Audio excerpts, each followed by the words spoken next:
It started with a single insect, no bigger than a tic-tac. With wings tucked beneath an olive green shell, it marched haplessly across the counter towards me. Or more accurately, towards the condensation ring around the half-melted icy I'd forgotten on the counter. My mind registered the bug's presence a full 3 seconds before the proper reaction set in. I looked down from the book I'd been reading all afternoon, noticed a viridescent ant-like creature, and looked back at my book. Then, quite unexpectedly, a sense of panic roundhouse kicked me in the face. I screamed, slammed the book down on top of the insect, and shouted to my coworker, "Jerry, Code Green, get the kit!" Jerry, who had spent the last 2 hours sitting on a milk crate behind the counter watching clips from RuPaul's Drag Race on his phone, suddenly sprang into action. "I'm on it!" He yelled as he dove over the counter, taking the entire Powerball display with him and crashing onto the other side. He hit the ground, bounced back up, and sprinted into the dry storage room where I had painstakingly arranged a number of emergency kits for such occasions as this. For those of you new to this blog, I should probably take a second and explain a few things. The gas station where Jerry and I work has been around for a long time, at least as long as the town it was built next to. It has a rich and complicated history that I won't bore you with, but suffice to say that weird things happen here. More specifically, bad things happen here. I hate using the word cursed, but there have been so many deaths and dismemberments on company grounds that people around these parts refer to ambulances as gas station wagons. So I'll let you do the math. The previous owners didn't seem to care all that much about the tragic accidents that kept occurring under their watch. At times I wondered if they were somehow in on it, if they were secretly observing the employees via hidden cameras like we were some kind of giant messed up game of The Sims. Of course things changed after the owners' bodies were found a few miles down the road under what can best be described as mysterious circumstances. With them out of the picture, the burden of safety somehow fell upon my shoulders. I was determined to make sure nobody else ended up like the owners if I could help it. Admittedly, I may have dropped the ball a couple of times, but that's a story for later.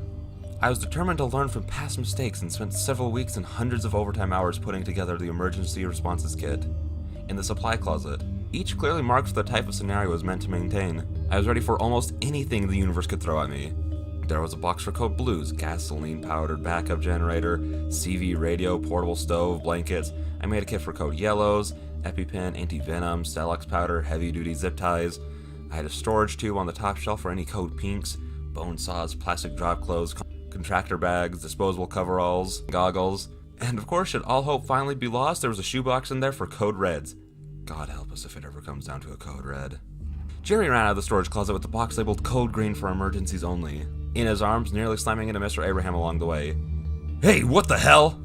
Abraham grunted. I met Jerry in the center of the room. "No time to explain," I yelled, tearing into the box before he'd even dropped it to the floor.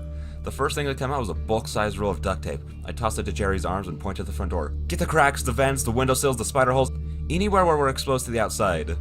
Anywhere we're exposed to the outside. This place needs to be airtight." "Aye aye, Captain," he sang before rushing to work. Abraham shuffled up next to me with a frown and furrowed brow. "That kid almost made me spill my drink. What in Sam hell has gotten into you two?" Mr. Abraham was a regular at the gas station, a thick man with a smoker-stained yellow beard and aviator bifocals. He worked for the waste disposal company in town as senior garbage truck operator. Once a week, he'd stop by the gas station on his way to the landfill to fuel up and grab a cup of coffee and a porno magazine. Time was precious, so I kept my answer brief. I saw a mayfly. Abraham dropped his coffee into the floor and muttered quietly, "Mother of God." Maybe the little bastard hitched a ride in a customer's hair or clothes. Maybe an errant wind current separated from the rest of the flock. It really didn't matter how it got here. All that mattered was that the infestation had begun. This was a harbinger of things to come, and time was not on our side. With Jerry on crack duty, save your jokes, I raced to the back room and unlocked the circuit breaker box. On the wall by the time clock. The sun hadn't set, we were still ahead of the game. I killed all the electricity to the gas station in one quick go. The static hiss from the overhead fluorescent lights died out with a soft whisper. Soon the only light was what little spilled in from the evening sun, filtered through countless trees of the forest surrounding us on all sides. The illuminate was bare, but enough for us to continue the task at hand. I returned to the Code Green box while Abraham lamented loudly over our situation. "I can't believe it's already been 5 years. Are you sure? Are you sure it was a mayfly you saw? And not just a leaf hopper or something?" I retrieved a can of bug spray and lighter from the emergency box, tucked them into my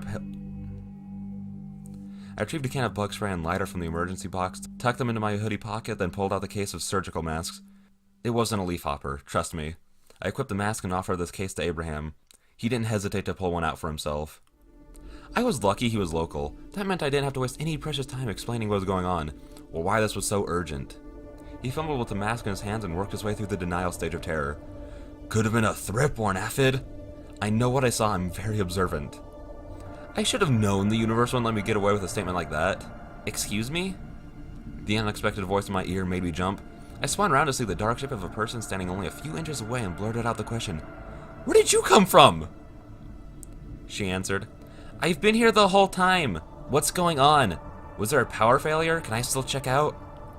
I bent down and grabbed one of the two emergency flashlights and flicked it on, casting the room in an eerie red glow. Now I could see exactly who or what I was talking to. She was my age, a couple inches shorter with short blonde hair and at least 10 piercings per ear. She had a black lace choker around her neck with a pentagram pendant dangling in front, and a leather jacket zipped all the way up. She also had orange and white stripes on her cheeks, a coal black nose, 2 furry ears on top of her head, and fishnet stockings. Whoever she was, she definitely wasn't local. I instinctively took a step back and gripped the flashlight tighter in case I was about to need to defend myself, but the young woman wasn't attacking anyone. In fact, she looked as confused as I felt. You know things are bad when your first assumption is that you're being invaded by fox people, but these days I can't really take any chances. "Why do you look like that?" I asked before I had time to realize how rude that sounded. "I'm on my way to a Halloween party. Why do you look like that?" "There's an emergency." She didn't seem impressed. "What happened?" "Nothing yet, but something's about to happen." She crossed her arms and gave me a look that said, "I'm not buying it." "Well, in that case, I think I should be on my way." She dropped the handful of groceries she'd been carrying onto the front counter and took a step for the door. "Wait!" I called out. She turned back to face me but didn't stop. She just took small steps backwards, ever closer where Jerry was busily running lines of duct tape and sealing up her intended exit. "Whatever's going on right now is not my kind of crazy. You guys have fun playing Space Doctor, but I'm gonna go." The next part went way too fast. Abraham rushed past me, reached out and grabbed her by the arm. "Hey!" she protested. "Let go of me, you creep!" "Listen here, young lady, you're not going anywhere. Now sit down and shut..." In a flash, Jerry was at her side. I heard the thwack and saw Abraham collapse onto the floor. She said, "Lego her ego." Abraham held his bleeding nose in one hand and broken glasses in the other. He spat out angry curses from the ground, but the young woman's eyes were locked in wide-eyed amazement at Jerry. He rubbed her arm and said, "Thank you. That was incredible. Did it hurt?" Jerry answered, "Yeah, probably. Hey, old dude, did that hurt?" "Fuck you," Abraham hissed. "I was just trying to stop her from going outside." She finally tore her gaze away from Jerry, looked down at the old man, and asked, "Why?" I answered for him. "It's not safe out there. It's not safe out there. Something's coming." She took a step away from everybody, but she didn't make a break for the door. Jerry turned to her and said, "If you want to go, we won't stop you. But if I were you, I'd listen to what Jack has to say. He's usually right about this kind of thing." "Thanks," I said. She cut her eyes between the three of us, settling on me to ask, "All right, doctor, what's coming?" I took a deep breath, then explained. "In our town, once every 5 years, the bugs come. They swarm us by the millions in clouds thick enough to block out the entire sky. They knock over trash cans, patio furniture, anything that isn't bolted to the ground. It got so bad last time that cows literally choked to death trying to breathe in the middle of it. It only lasts for one night before they all die. Tomorrow the streets and yards will be covered in green slime like we're hit by a sherbet snowstorm." She turned to Jerry and asked, Is he being serious?" He answered, "Serious as a clown having a heart attack." Abraham was on his feet now with the surgical mask over his face, a red spot growing around the nose area as he taped his glasses back in one piece. "I've seen 10 swarms since I was a boy, and I swear to God it gets worse every time. I don't know if it's global warming for us all the chemicals they keep dumping into our creek, but these some bitches are getting stronger and meaner. Jack, are you absolutely certain it was a mayfly you saw?" She laughed. Wait, what? You guys are getting your panties into a bunch over mayflies? "It's not really mayflies," I explained. "That's just what we call them." "It's October. We couldn't be any further from May. Why do you call them mayflies?" She had a good point there. It took a second to reflect on this. Why did we all agree to use such an obviously inaccurate nomenclature for this periodic shitstorm of biblical magnitude? Why didn't we call them something more appropriate like nightmare bugs or hell swarmers or dick gnats? I tried to think back to the first swarm I could remember. It was 15 years earlier. I was a child, and some men in suits came and talked to our elementary school class the day after the swarm. They stuck around for the entire school day, but my memories from that far back are seldom precise and hardly reliable. The only detail that really stuck with me was when the men insisted we shouldn't talk about the mayflies. We shouldn't mention them to anyone from out of town, not even family. They explained that it was extremely rude to discuss mayflies, and if we ever brought up mayflies with an adult, they would be very mad at us. I might have dismissed those memories as having been mangled through the filters of childhood ignorance and time. But the men came back again 5 years later to talk to my high school class. This time they were less interested in intimidation tactics and more interested in data mining. They handed out survey forms with questions like, did you see the swarm? Were you in the swarm? Were you bitten? Did this bite break skin? Did any of the mayfly remnants enter any orifice of your body? Do you know any other residents who may have ingested mayfly remnants? After collecting our answers, the men gave a short speech on mayfly safety. Never drive in a swarm. Stay inside and turn off the lights. Do not touch or eat mayflies. Then they reminded us to never discuss mayflies with anyone ever. As high schoolers, we had more important things to worry about than following up on mysterious bug experts. And at the time, 5 years felt like such a long way off before the next swarm. I honestly thought I'd have moved away before the next swarm hit. But here I was, 2 swarms later, nearly as unprepared as ever. The girl in the fox costume shook her head. I feel like you guys are screwing with me. This had already taken up too much time. I needed to let everyone else know what was coming. I left Jerry in control of the conversation and went to grab the store phone. He was always better at talking to people than I was anyway. While the rest of the room ping-ponged between different versions of, I don't believe it, and, you better believe it, I dialed the sheriff's station, acutely aware of how sad it was I already had the number memorized. Our most recent gas station babysitter had recently suffered an attack of temporary insanity his first week on the job. Last I heard, they found his cruiser in Mexico a couple days after his episode, and the deputy himself is still officially missing in action. Compared to some of the others, I'd say he got off easy. The new sheriff was still searching for someone to replace him. In the meantime, I had to dial the station directly for any and all emergencies. I was convinced the woman in charge of answering the phones hated me by now, and as I continued to ring, I had to wonder if she was screening the call, or if there was another reason nobody could pick up the phone. Jerry slid up next to me and whispered, Okay, dude. I've been talking to Lucy, and I think I've convinced her to stick around for the rest of the night. Lucy? The fox. I looked over to see Lucy wearing the doctor's mask and holding the other emergency flashlight. She flicked it on and pointed the red light at the ceiling. Oh, cool. Good. But before things get any crazier, there's something really important I need to tell you, and I hope you're not going to be mad. I hung up the phone. It had been ringing for over a minute without any answer. What's up? I asked, sensing that I wasn't going to like the answer. Right then we heard the toilet flush. I pointed the red flashlight at the bathroom door as it creaked open, spilling a sliver of white light into the hallway. A moment later, a man emerged, without washing his hands, I might add, holding his phone in front of him with a bright white flashlight turned on. Hey, y'all! What happened to the power? He looked out at the room, then added, Is this a costume party? He was thin, sporting blue jeans and a navy polo, a couple sizes too big. He had dark skin and beer stubble, a confused expression on his face, and a name tag pinned over his chest that read Bart. It took me a second to recognize him as one of our alcohol vendors.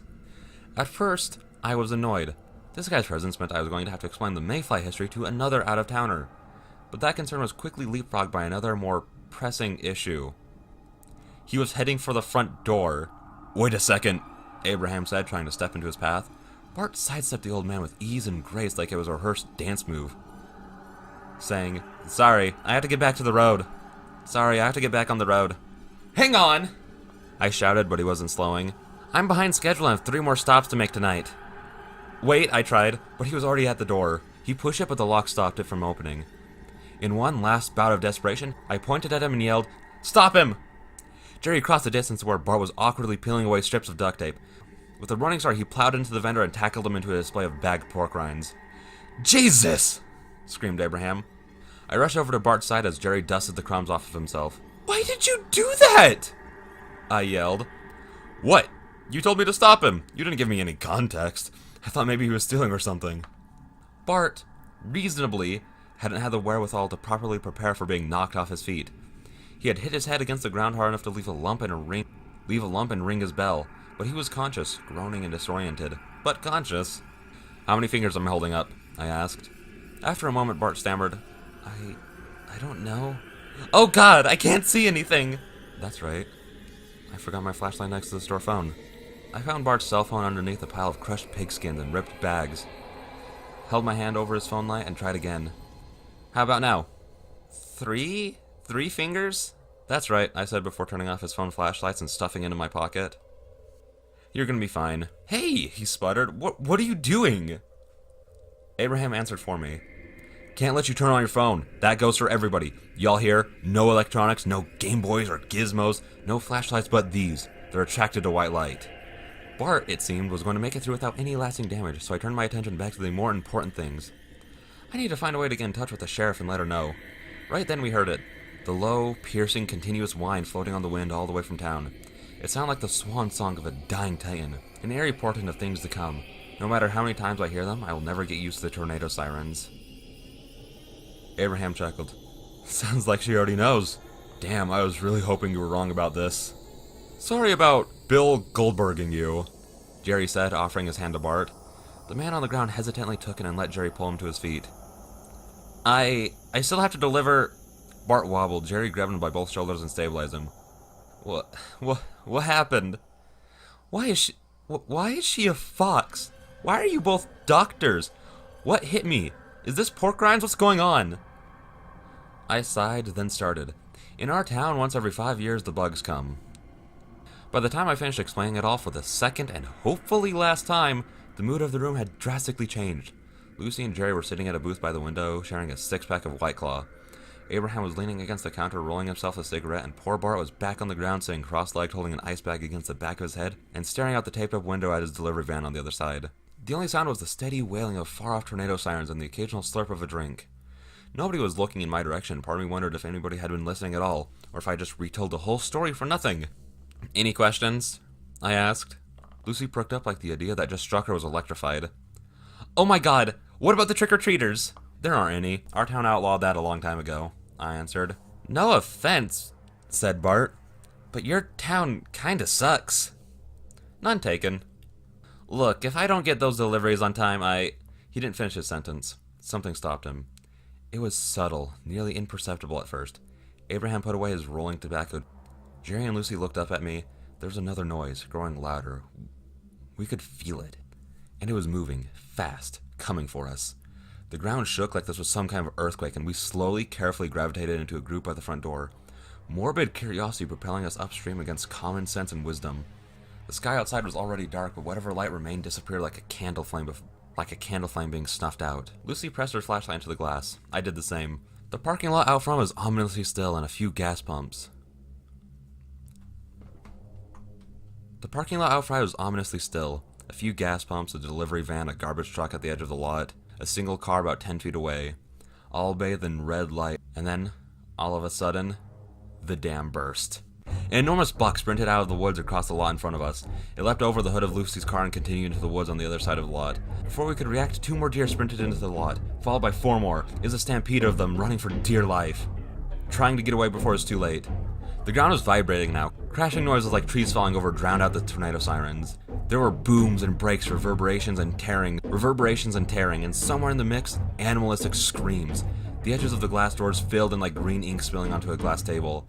The green skittered and flowed and combined and spread from one side to the other. Soon the only space free of bugs was a hole in the center, the size of a beach ball, then the size of a dinner plate, then the size of a penny. Then the entire door was covered by a solid wall of millions of crawling green legs. Bart was right behind my shoulder when he whispered, "Give me my phone. I want to film this." Abraham didn't mince words. "I will kill you." Lucy pulled her flashlight away from the window, reached into her pocket, and retrieved her keys. "What are you doing?" I asked. "I want to check on something." She pressed a button on her car fob before we could stop her. The short beep beep of her vehicle marked the explosion of bugs from the front of the door, all taking flight at the same time.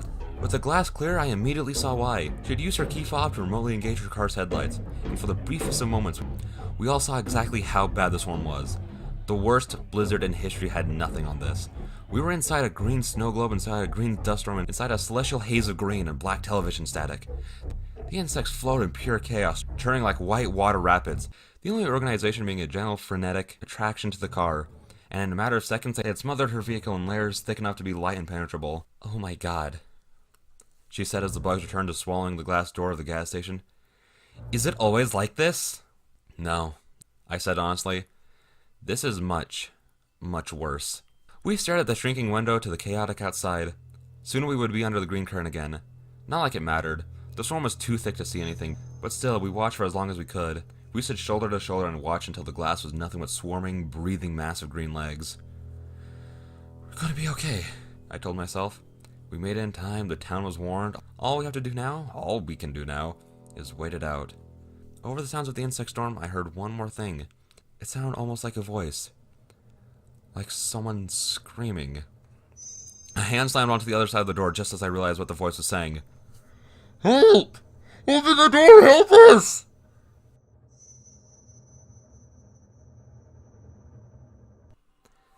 All the voices came at once, crashing together in the chaos. I couldn't distinguish one from the other. Oh my god! Shit! I don't know! Let them in! Get back! Who's out there? Jerry did what Jerry does. He sprung into action without thinking. As he lunged for the door locks, I reached into my hoodie pocket and pulled out the can of heavy-duty bug spray. I just found the trigger when the doors burst open. I aimed for the dark green cloud flowing inside and let loose. More voices screaming over one another. Turn that off! Are you okay? Oh, thank God! Get the light! Wait! Who are you? There's someone else out there!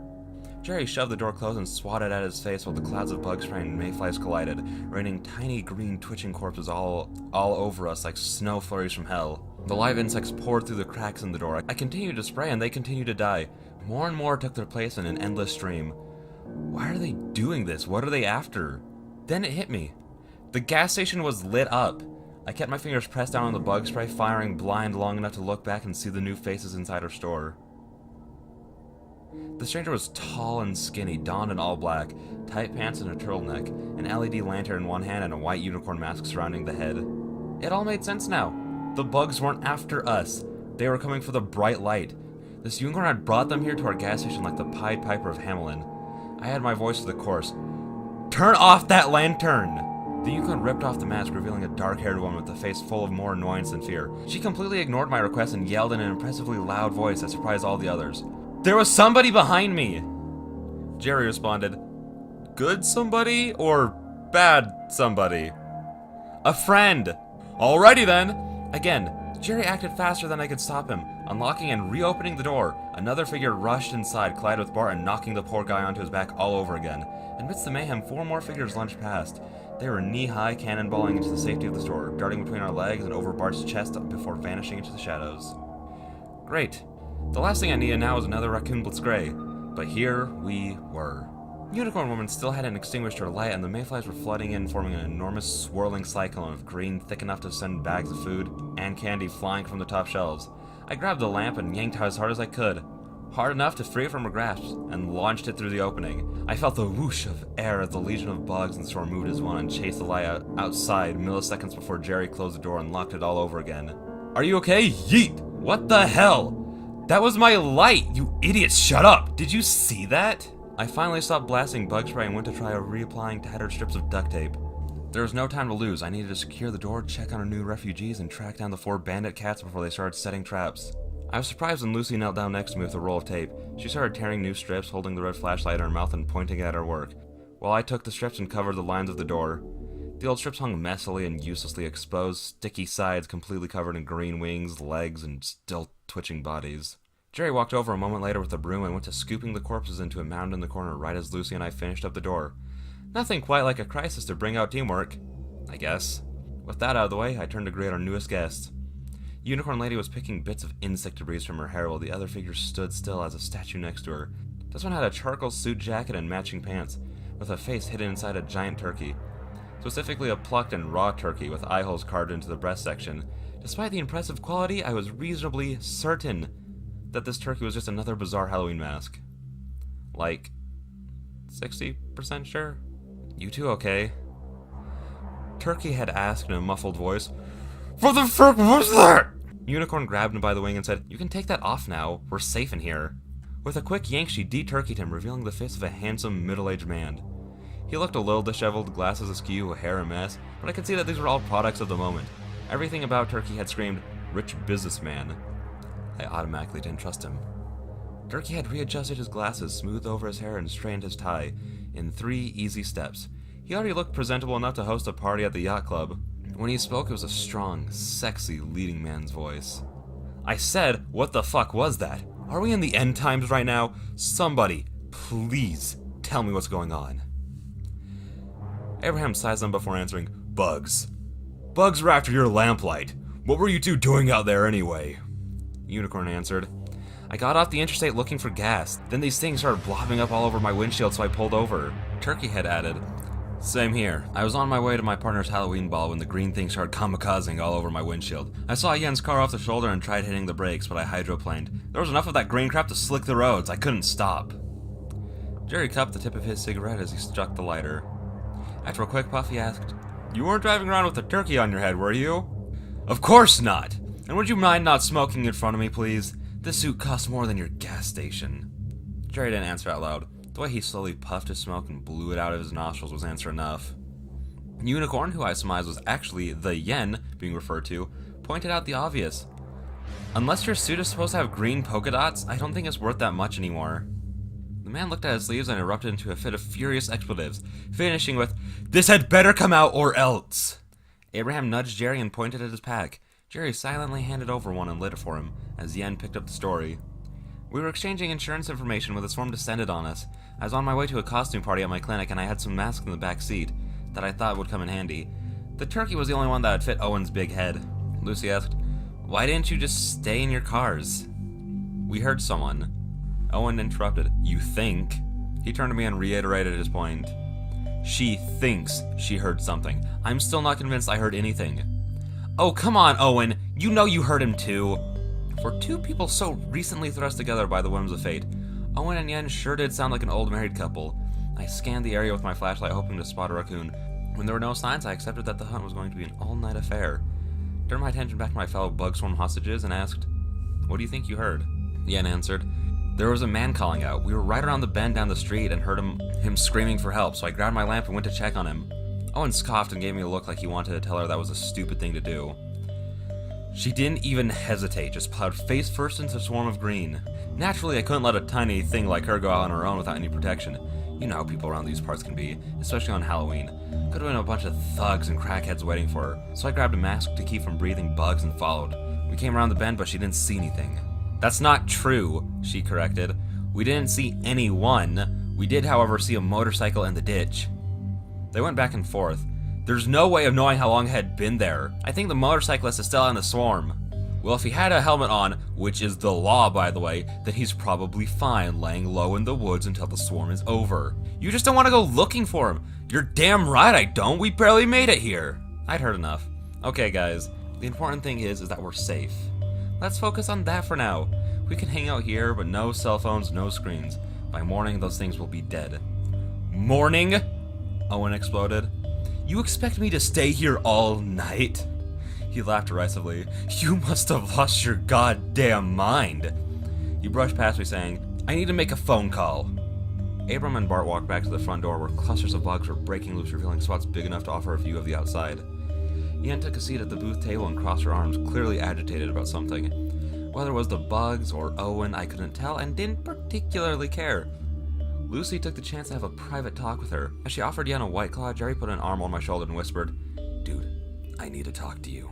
I looked around one last time for raccoons, but we seemed to be safe for now. "Okay," I whispered. "What is it?" Jerry licked his pointer finger and thumb, pinched out the cherry on his cigarette, and said, "I think there's something wrong with Abram." I looked at the back of Abram's head, but Jerry stepped between us and said frantically, "No, don't look at him. I'll know if you're looking at him." "What are you talking about?" I asked. "I can't really explain it, but I need you to trust me. We're not safe with him inside the store." "Why not?" "Because that isn't really Abram anymore." A shiver of dread the size of Texas ran down my spine, but I try to keep it on the down low. I've suffered through enough robberies and other emergencies that know that outward panic rarely makes a situation better. Okay, what are we dealing with this time? Shapeshifter, plant people, doppelgangers, something else? I need to know exactly what it is so I can decide what emergency kit to grab. Lucy walked up to Jerry's side, forcing us to put the conversation on hold for now. "Hey guys," she said. "I hope I'm not interrupting anything." "No," I responded, searching for the right lie. "We're just talking about..." I hesitated a moment too long, but Jerry picked up the ball as soon as I dropped it. "Ball gags!" "Oh. Alright." She seemed surprised, but not really surprised enough, in my opinion. If she had any misgivings, she quickly dismissed them and said with a friendly smile, "Well, if your convo has reached a good stopping point, Yen and I wanted to see if either of you felt like playing cards or something to pass time. If we're trapped in here anyway, might as well make the most of it, right?" Owen screamed like he'd just been bitten by a wild animal. Lucy and I pointed our flashlights at where he was standing at the other end of the room. He was doubled over, hugging his hand and continuing to scream. "What is it?" "I've just been bitten by a wild animal!" he screamed. That explains it. I had to prioritize my emergencies, and gas station raccoons are about 2 steps removed from dire wolves. For now, they had primacy. I crossed the room and circled to the employee side of the counter, asking as I went, "Which way did it go?" "I don't fucking know! But it bit me right in the arm! I found my trusty wooden baseball bat right where I left it, propped it up next to the safe. Now equipped with a decent weapon, I felt like I might soon have control of the situation. When I heard the others screaming over each other again, I knew I was wrong. Oh my god! Really, Owen? Where did that come from? Don't point that thing at me! I kept the weapon low, hidden behind the counter until I could see what was going on. What was going on was this. Owen had pulled a handgun and was waving it around all willy-nilly. Lucy stepped forward and demanded he put the gun down. Owen escalated everything. Shut up and give me your flashlight! She stepped back and held the light behind her back, pointing it at the floor and turning herself into a black silhouette. I'll trade ya, she offered. Give me the gun first. Don't test me, he growled. Something about his mood had changed. He was already an asshole, but now he was a wounded asshole. With a gun. I could only see things getting worse if I didn't get involved. Hey, Owen, take mine. He turned away from Lucy and eyed me incredulously. It's okay, I said, holding it out like an olive branch. I don't need it. I know this place like the back of my hand. I could walk around here blindfolded if I needed to. He marched over to me, reached across the counter, and snatched the light.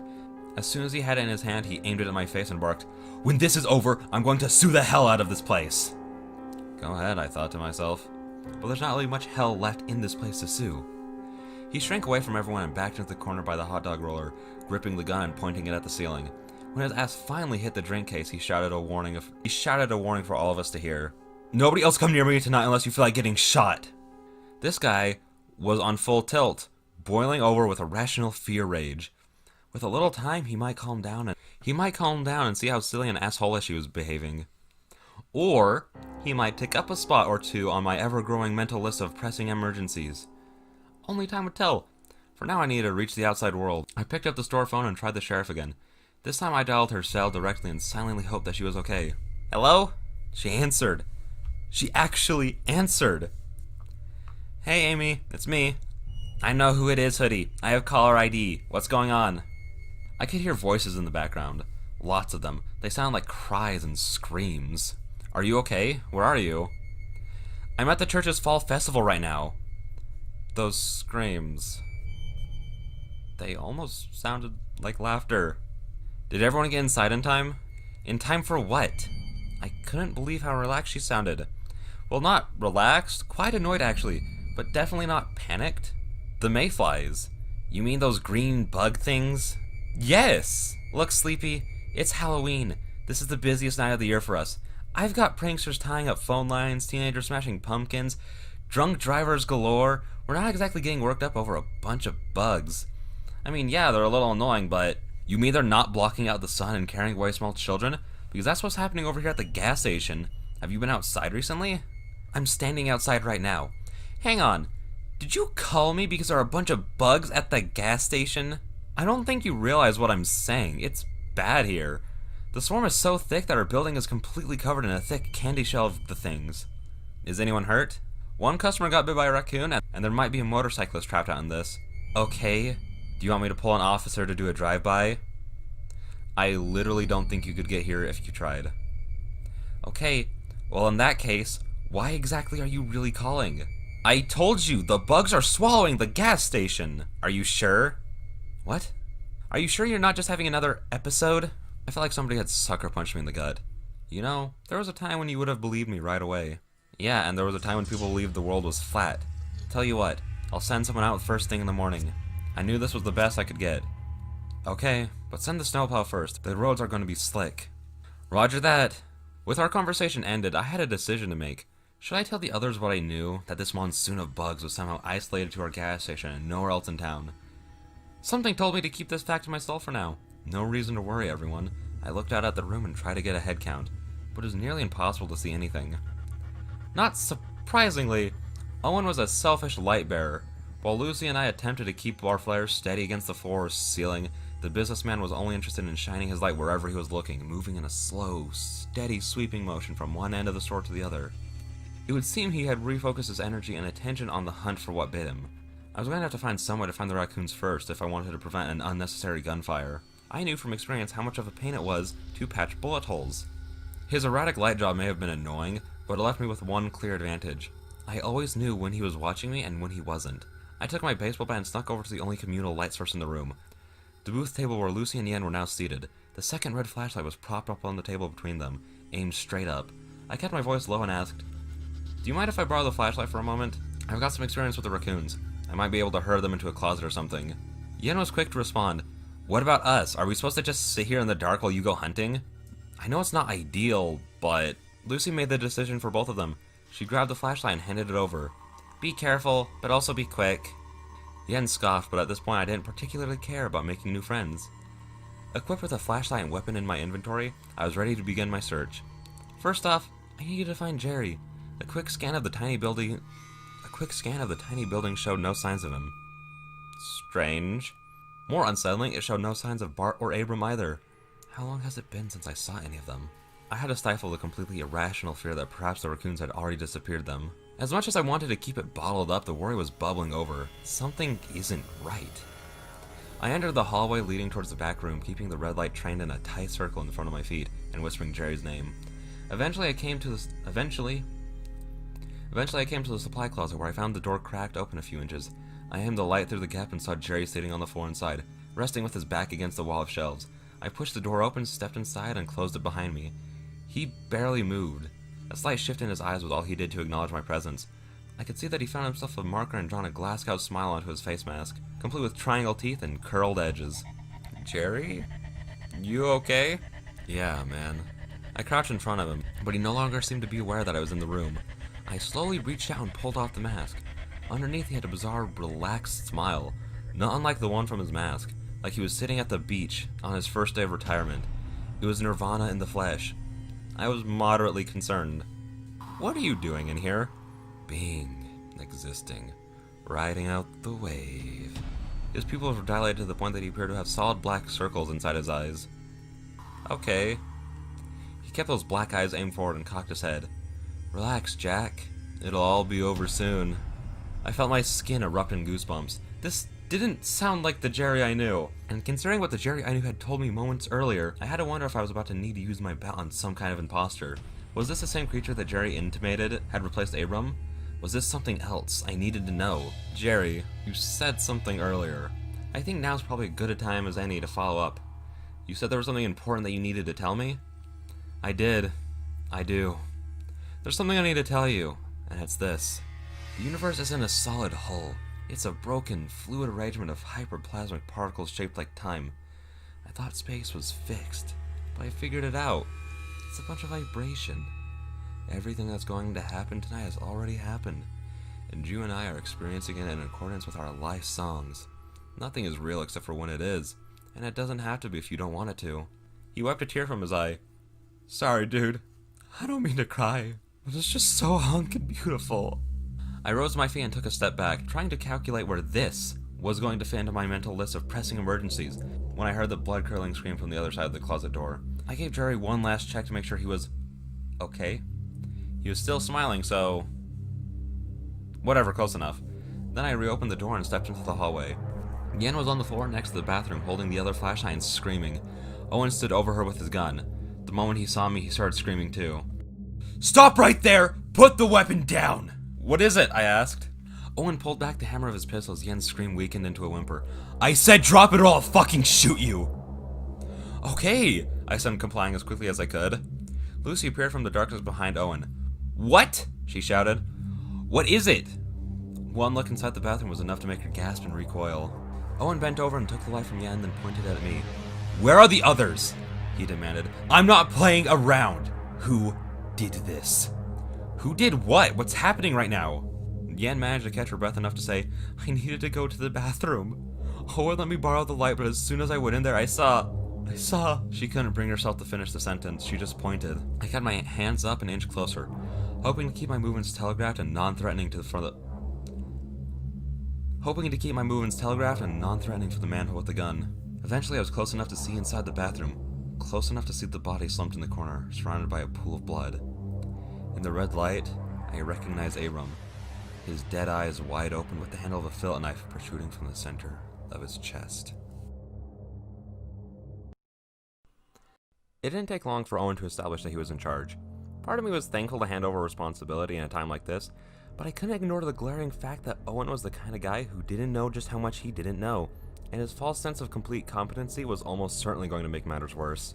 He ordered everyone into the front of the store for the start of his investigation. Jerry came along quietly and peacefully. We found Bart laying low in the back office by the time clock. One of the mischief cats made a surprise appearance, but scrambled on top of the drink case and disappeared before Owen could line up and take a shot, which only left the man even more furious. Deep down, I was secretly rooting for the raccoons. With all of the remaining live victims in one place, Owen took my flashlight and stood guard at the booth while the 5 of us sat quietly awaiting our new fearless leader's plan. Ian and Lucy sat on one side, I took the aisle seat, Jerry the wall, with Bart crammed between us. Owen began. Alright, first things first. Which one of you did it? His interrogation skills left more than a little to be desired. When no confessions were immediately forthcoming, he continued, That's alright, we'll figure it out. In the meantime, nobody's going anywhere. His light was shaking, a dead tell that his brave and cocky persona was little more than a bluff. He needed help, which I tried to offer. Maybe we should call the authorities and tell them what happened. As soon as I started speaking, Owen blinded me with his light. He held it there until a few seconds after I stopped. Perhaps he was taking the time to consider my suggestion, or maybe he was just letting this little amount of power go to his head. Finally, he lowered the light and said, Yeah, okay. Let's call the cops. But I don't trust any of you. He shook the flashlight on my side of the table. Yen, you and the orange mouse girl were sitting right here when it happened, so I know neither of you are the killer. Take this. He gave Yen the spare flashlight. Go call 911. Tell them where we are. Tell them a man is dead and I've got it narrowed down to 3 suspects. As Yen made her way to the store phone, I tried to explain, Actually, 911 doesn't work in this town. You'll have to call the sheriff's department. Dude, Bart said forcefully, your town really sucks. Yeah, I know. You 3, shut up! Snapped the man with the gun. We're going to get to the bottom of this one way or another. Owen! Yen called out, a note of fear lighting the edge of her voice. Yeah? The phones are dead. Of course. Of course the night is unfolding like this. Why should I even be surprised that it's happening all over again? What? He left us in the dark and headed towards Yen. As soon as he was out of whisper range, Lucy leaned forward and quietly asked, Okay guys, what's really going on? I leaned forward to whisper back, I legitimately do not know. Is there someone else in here with us? Possibly. I heard the deep breath she took before asking, Did any of you kill that man? Jerry answered, I think it's more than reasonable to assume that the raccoons did it. Thankfully, Jerry sounded like his old self. It felt good to have him back, but I wasn't about to forget how he figured stated in the supply closet. Was that some kind of temporary insanity? Possession? There were too many possibilities and not nearly enough time for me to form a good plan. Owen was back before I knew it. Alright, let's work this out. You, delivery guy. Where were you when the man was stabbed? Bart's answer was matter of fact. I was hiding. Why? I saw a gun come out and I don't get paid enough to take a bullet. Owen flicked the light at me. What about you? I answered. I also don't get paid enough to take a bullet. You know what I mean, smartass. I made a phone call, then I went to see if I could find the raccoons. Interesting, he said, turning that simple word into an implicit accusation. How was that interesting? Lucy asked. The phone was sabotaged. Someone cut the line out of the wall, and it looks like they used a knife to do it. You're saying you were the last one to use the phone. Is it really possible that the killer waited for you to hang up, sliced the cable, and snuck past you and killed the old man? I shrugged. Owen kept it up. He was wearing one of those stupid face masks, but it was already bloody when we first got here. What's the story behind that? Jerry laughed. Oh, that was me. He was acting a fool, so I cracked his chimney face like a boss. Owen turned the light on to Jerry, who had at some point pulled his own sharp-toothed smiling mask back up over his face. Owen asked, Are you prone to violent outbursts? Bart chimed in. Come to think of it, you did tackle me pretty hard. Thank you, Jerry responded. I could see which way the winds were blowing, and I didn't like it. Jerry had been acting strangely for most of the night, but I knew him well enough to know he was innocent. I also knew him well enough to know he was the worst person to advocate for his own innocence. Owen, Yen called. What? Take a look at this. He left us once again to join the woman standing in the center of the room with her flashlight pointed at the code green box. Lucy whispered, I don't like this. That guy is unhinged. He shouldn't be in charge. Bart leaned forward and put his head in his hands. This is so fucked. I just want to go home. What about the rest of your shift? I asked, trying to keep the mood light. There is no rest of the shift, man. I just said that so you guys would let me out of here. Everybody I work with knows the rules. This is what I get for breaking them. This was another unexpected curveball. What do you mean? This gas station is always the end of our route. When I started working, everybody told me the same thing about this place. Get in and get out. Never start a conversation with the workers. Never stay longer than necessary. Never go to the bathroom. I get paid double to run this route because no one else wants to do it. I just assumed it was because this gas station is in the middle of clan country. Now I'm sitting here waiting for Mr. Good Guy with a gun to decide my fate. For real, fuck this town and everyone in it. Hey, Owen yelled. No talking. Yes, sir, boss, Bart shouted sarcastically. We sat in somber silence until he returned to the table with a box in his hands and Yen by his side. He reached inside the kit, pulled out the pack of surgical masks and dropped them onto the table. It appeared as if someone had taken a knife to the pack, slicing holes through the lot of them. Someone is sabotaging our supplies, Yen asked. Who would do something like that and why? I don't know, Owen answered, but I intend to find out. They both immediately turned around and pointed their lights at the sound of something crashing loudly to the ground. Whatever it was, it came from the bathroom. Go check that out, Owen said. Are you crazy? That's where the body was! You go check! And leave the killer unguarded? Owen looked at her, then at us, then at the bathroom, then at the gun. With a short sigh, he made the difficult but responsible decision to hand his weapon over to Yen while he courageously went to check the noise by himself. I'm just kidding, can you imagine? No, instead Owen decided to go for the Asshole of the Year award by ordering me out of the booth to be his literal human shield.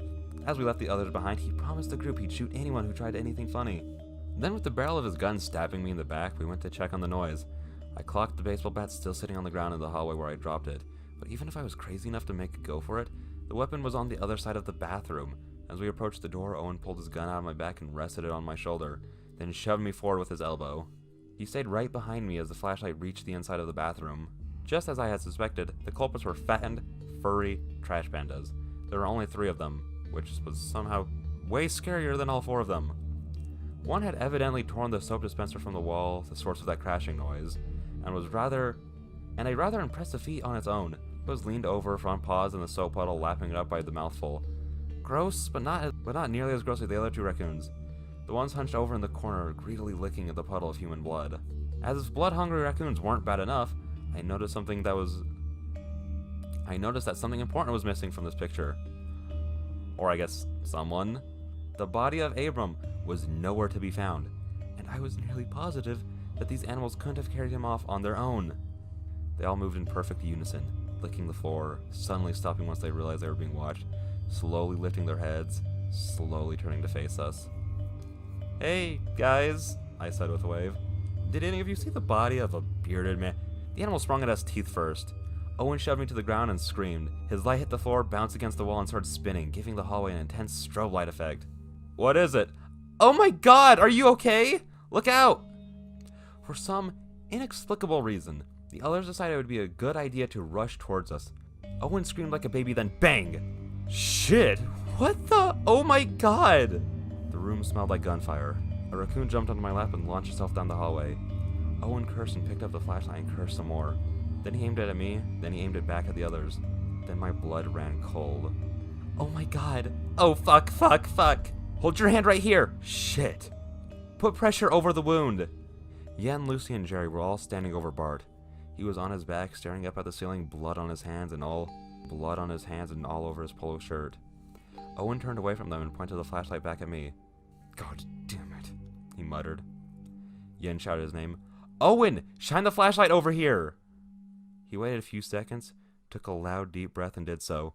Bart's eyes were rolling back in his head. Jerry had his hands clamped firmly over the wound in Bart's stomach. Lucy had specks of blood all over her face. Yen stood up and shouted, We need a gauze and medical kit. Whatever you have. Please, right now. As I pushed myself back to my feet, Owen blurted, He came right at me. You all saw it. He came running straight for me. His voice ticked up an octave. Why did he do that? Why did you do that? I warned you. Didn't you hear me? You all heard me tell him to stay back and he ran right at me. I shoved open the door to the supply closet. In the complete dark of the room, I was forced to navigate by memory. I reached for the space where the code yellow kit should have been, grabbed the whole box and brought it out into the hallway. When I hit the ground next to the others, Owen was still blathering, It's not my fault. It was an accident. He came charging at me. Does he have a weapon on him? Lucy snapped at him with venom in her word. What? Check his pockets. He probably has a weapon. He was probably... Shut the fuck up. He did. For now. I handed the supplies over to Yen, who apparently knew her way around the medkit better than me. As she ripped open the bag of clotting powder with her teeth, I asked, "Are you some kind of doctor or something?" "Or something," she said, following it quickly with instructions for Jerry to move his hands. She stayed working for what felt like forever, but it was probably only about 30 seconds. I couldn't really watch, not because I was bothered by violence, but because I was steadily recounting my chance of getting to that baseball bat without Owen noticing me. She put her hand to Bart's neck, presumably to check his pulse, then announced, "We need to get him to a hospital right now." "Okay," Jerry said, popping to his feet. "I'll make a run for Lucy's car and bring it right up to the door. I probably got the best night vision and the most experience driving in the dark without headlights. Lucy, key me." Owen immediately shot down the idea like we're an innocent alcohol vendor. "Oh, no you're fucking not!" Lucy stood and took a step forward, only stopping when Owen pointed the gun right at her. "What is your problem?" she shouted.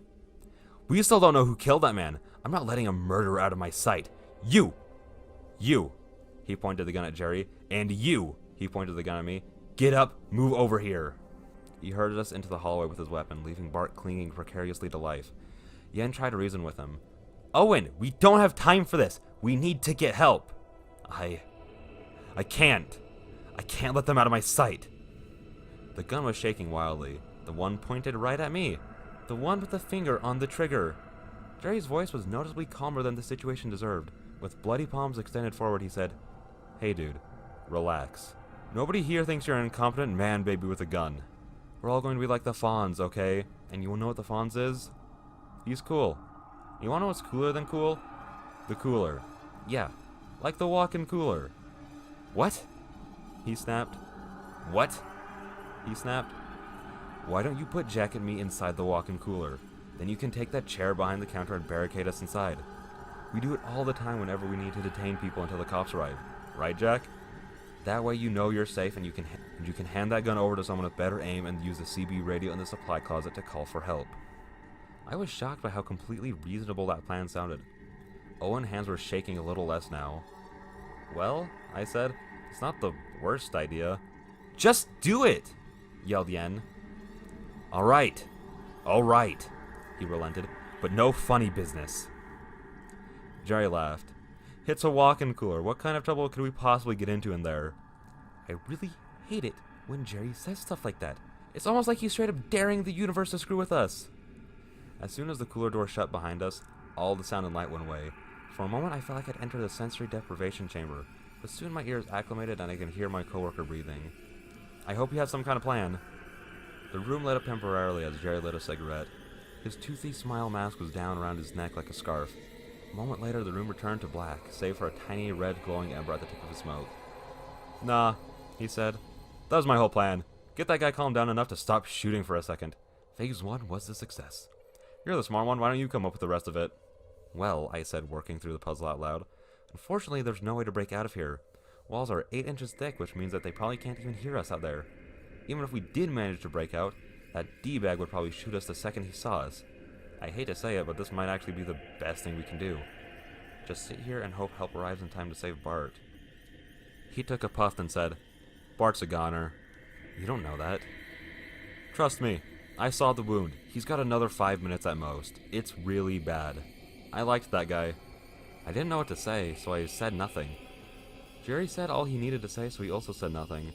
When the cigarette was gone, we stayed in silence until something scraped across the floor on the other side of the cooler. I almost didn't want to ask, "What was that?" "You heard it too, huh?" "Hey, Jerry." "Yeah."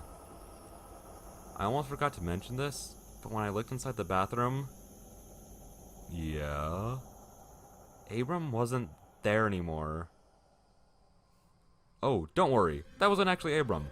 "It wasn't?" "No." "Then what was it?" "Well, it's kind of hard to explain." We heard another scrape, this one slightly louder and slightly closer. "Jerry? Jerry?" "Yeah." Is there something you wanted to tell me?" "Oh, right. About that." Another scrape only a few feet away. "Are we in danger right now?" "Yes." "Yes, we are." I reached into my hoodie pocket and inspected my inventory. I had a lighter, a can of bug spray, which meant I had an emergency flamethrower. I also had Bart's cell phone. which meant I had a flashlight. This was quite the dilemma. How to proceed? Jerry, I'm about to turn on a flashlight. Should I just accept that there's another ridiculous jump scare waiting for us the moment this room is lit up? That would be a fair assumption. Okay then, let's do this. I turned on the flashlight and held it out in front of me. A few feet away from us stood the unicorn. More specifically, a man wearing a unicorn mask. A man with a smoker-stained yellow beard poking out from under it. A man who looked an awful lot like Abram. He stood upright, gazing into our souls with unicorn eyes. Copious amounts of blood staining the front of his shirt, and the handle of a fillet knife protruding from the center of his chest.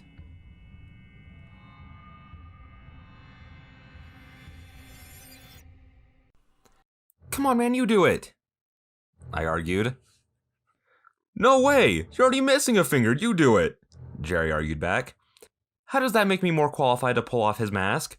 I'm just saying, if he bites you, you've got a little less to lose. Well, maybe it's your turn to lose a digit. We had been standing in the cooler for about 5 minutes, bickering back and forth. The blood-soaked thing in the unicorn mask had been right there with us the whole time, standing completely still like it was some sort of mix-and-match Halloween decoration. The phone battery was getting low, and the last thing I wanted to do was be stuck in the dark with whatever this was. Jerry and I both agreed that it would be a wise course of action to remove the mask and see what we were dealing with. We disagreed on how to do it. All right, Jerry said, lighting yet another cigarette. How about this? We play paper, rock, scissors. Loser has to remove the mask. No way. Why not? Because you always pick rock. You've never not picked rock. If we played and I beat you and then you removed the mask and got your hand bitten off, I'm going to feel really guilty. Aw, he said. Thanks. How about we just pull it off together on the count of 3? All right. We both crept closer to the unicorn. It stayed perfectly still. Together we reached out and grabbed the mask by either side. Okay. I started. On the count of 3. Okay. I took a deep breath. My heart was beating like crazy. I didn't know what to expect, but no matter what it was, I was not ready. Regardless, I started the count. 1. 3! Jerry yelled, ripping off the mask. We both took a step back. Oh, I said. It was probably the least surprising thing possible. Just a good old dead Abram, lips slightly parted, eyes wide open, face pale and devoid of life. Jerry sounded almost disappointed. Well, that was stupid. I tried talking to the old man, even though I knew that wasn't going to work. Hey, Mr. Abram, can you hear me? A low croak escaped his mouth. At least I thought it wasn't going to work. What? What did he just say? I asked. Jerry dropped the cigarette onto the floor and stomped it out. I think he said, Dublov. That mean anything to you? Abram's head cocked back slightly as another hoarse noise began spilling out of his throat. The sound was somewhere between an annoyed cow and an angry frog. A rancid smell like vinegar and onions filled the air. Jerry visibly gagged and pulled his mask over his mouth. Feel better? He asked Abram. I wasn't expecting a response. In fact, I was very much hoping there wasn't going to be a response. But sure enough, a response we had. It felt like he was sounding out the words of the Macarena, very, very slowly. To my ears, it was just creaky gibberish, but then hand gestures got involved. The Abram abomination lifted both hands to the handle of the knife and wrapped all of his fingers around it. I thought he was going to pull it out, but I was wrong. He continued to mumble hard syllables as he forced the knife downwards, ripping his chest wide open and spilling wet, gooey intestines all over the floor in a steaming pile. Green dots the size of sugar ants scattered forth from inside his open wound cavity. They crawled away from the sliding blade and took flight, filling the air with a swarm of infant green mayflies. The knife reached the bottom of his beer belly, but it was only a short snag. The thing continued to disembowel itself, cutting straight through the belt, causing the open pants to fall to the ground. More and more of those bugs dropped or crawled out at him. Some were even flying out directly.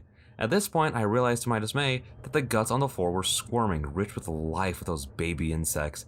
It seemed that Abram's blood was thick and lousy with mayfly larvae. I didn't even realize that we were moving away until our backs hit the cold door. I kept my eyes on Abram as I banged on the door as hard as I could. My hair was itching now. Those baby mayflies were landing on me, crawling into my nose and ears and getting caught in my eyelashes. Whenever they piled too thick over the phone, I'd flick my wrist and send a miniature green dust cloud into the air that hovered and reamassed and settled onto the phone again. Only when the knife had gone as far as Abram could push it did I realize I needed to start doing something if I didn't want to end up like him or worse. I brought out a can of bug spray and yelled, "Hold your breath!" and started blasting. The amassment of green died on impact, plummeting to the ground in thick clumps like wool being sheared from the sky. As they died, the body of Abram seemed to react, launching its head back and screaming in a voice like a fork scraping against a glass plate. The noise ended abruptly as a lump the size of a gumball pressed against his neck from the inside, working its way up from his stomach until it emerged from Abram's open mouth. I stopped spraying. The game had just changed and I didn't want to play anymore. I turned around and banged on the door with enough force to bruise my hands, elbows, and one of my knees. But I knew it was all for naught. They couldn't hear us out there, and the door was not opening until someone on the other side deemed it so. I slowly turned back to face what was waiting. The thing had started evacuating Abram's mouth. About 3 inches of needle legs, green armadillo scales, and 2 bulging eyes crawled up from Abram's face. I knew it! Jerry laughed. What? What did you know? What could you possibly know? The legs operated in waves like those of a millipede, and when the entire half-foot of horror had finally emerged, it left Abram's mouth with the sound of a wet thoink. The old man's empty shell instantly went ragdoll and collapsed in a heap on top of his guts, and the demon millipede rolled into a ball and launched itself towards us. Jerry went left, I went right. The phone escaped my grip and the light hit the floor. I heard the millipede ram into the door and bounce off, and then I lost track of it. Jerry screamed, "There!"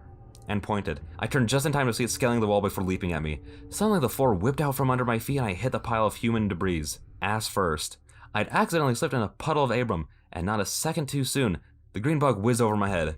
Great! Yoinks! Jerry yelled. I looked up to see that the millipede had landed and attached itself to him at stomach level.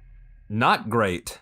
I got to my feet and out of his sight as quickly as I could, but the millipede had already climbed about a foot up Jerry's body. I tried to get a hold of it, but the way it moved made that impossible. Each time a leg landed, the tips hooked into Jerry through his shirt and into his flesh. Every time I pulled, it was like pulling 100 needles. Each step it took left one hole and made another. It crawled up Jerry's chest and neck, leaving a trail of countless bleeding pinpricks. Shit, shit, shit, Jerry said, straining his eyes to watch the thing as it just passed his chin. I pulled out the lighter, flicked it on, and held the flames against the green shell, but there was no effect. Shit, shit, shit, what's he doing now? Gross, gross, gross, gross. The millipede stopped and perched on top of Jerry's face mask, almost like it was trying to figure out what it was looking at. I had run out of good ideas by this point, so I just went with brute strength, grabbed the millipede by its head, and yanked. I may as well have grabbed a broken glass bottle. The teeth or claws or whatever I touched ripped the flesh on my palm down to the bone. I instinctively fell to the ground and hugged my hand as it squirted blood with enough force to make me consider doing something serious about my blood pressure. If I somehow survived the night. I snapped out of it and played through the pain. Jerry was going to need help if... Oh, God. The millipede used his front 2 claws to slice a perfect slit over Jerry's mask, then proceeded to crawl down his fucking throat. He lurched forward onto his hands and knees, wincing hard for at least a minute. Then he started exhaling in forceful spurts like he was working up a hairball. Jerry? I said. Are you okay? He spat out a long, slimy stream of blood, then made a noise that sounded like "Cut! Cut! He lifted his head and looked at me. Through the tattered mask, I could see a real smile on his face. Jerry? His sounds turned into laughter. Jerry? His laughter turned into a cackle. Jerry? He stood up. He wasn't looking at me anymore. And when he spoke, bloody spittle frothed out of his mouth. Yeah, you don't like that, do you, bitch? What's going on? I asked. Oh, I'm sorry. Is that inhospitable to you? Jerry punched himself in the stomach. How's about now, huh? He punched himself again. Yeah, that's right, biatch. This is my house. Ain't nobody burning it down except for me. He lurched forward and hit the ground, barely able to get his hands out in front in time to stop from cracking open his face on the floor. A huge splattering of red and green expelled forth from his mouth, like we were in The Exorcist. The projectile vomit coated the floor, and in the center of the slop was the writhing body of the millipede. It flicked around a few times and formed a ball and rolled away into a corner. Jerry! I screamed. Are you even fucking alive right now? Have you seen my cigarettes? I could really go for a smoke right about. Holy fuck, Jack, it's on your sleeve! What? I looked down and saw the fucking hellspawn millipede racing up my arm. I grabbed at it, but the moment my fingers touched, the asshole latched its needle legs. It hurt a lot, worse than Jerry's reaction made it seem, but I suppose his tattoo collection probably gave him over and over again. Yeah, there's really nothing comparable. Jerry pulled off his belt and flung it around the neck of the creature. As he pulled, the needles tore into my skin. He pulled again, hard enough to knock me off balance. I hit the ground all over again, and the damn thing just deepened its grip. It was at my shoulder, the eyes staring right at my mouth. Blood, vomit, and bile dripping from its wet shell. Jerry tried yanking again, but this time the bug just clawed the belt in half. As Jerry tumbled to the ground, I realized I was all out of luck. The needle stabbed into my neck, then my chin. I clenched my teeth together as tight as I could. Tight enough that I was certain they'd shatter if I kept it up. But the millipede didn't let me. It extended a pair of front legs and sliced the mask off my face. Then, with 2 more legs, it pried open my lips. Then, with several legs, it grabbed hold of my front teeth and forced open my mouth. Jerry sat up and looked right at me as the thing plunged into my mouth and down my throat, faster than I could bite. Pain ripped into me from everywhere. That was a close call, but I made it. It shouldn't have been so close. It's never been this close before. Was I getting sloppy in my old age? No, I'm in the prime. It's these hosts. There's something wrong with them. They're not normal. Wait. Hang on. What? Jerry held me to my feet. Jack, listen. Can you hear me? Yeah? It's going to be okay. Okay? Did I just swallow a monster bug? Fuck, what the hell is even wrong with this one? These reaction times are pathetic. And what is going on with this leg? At least this is inhabitable. But how can I hurt anyone with these weak hands? Wait. I know, I just need to find that knife. I looked around for the knife that Abram had stabbed himself with, but... Wait. Why was I looking for Abram's knife? And how did I know that Abram stabbed himself? Well, because I was there, of course. I was inside Abram when it happened. No, I was Abram. I waited until I had all the food together in one place, and then I went to begin the harvesting. I needed my children to have something to eat when the time was ready. Duh. Wait. No. None of that made sense. Whose memories are in my head right now? Jerry put a flask in my hand. Look, dude. Here's the thing. I know you're fighting for control of your mind right now, but if there's any of you left in there, you gotta drink this. What is it? It's the reason she couldn't live inside of me. No fucking way! Throw that shit down right now. Do not drink it. I don't want to drink it.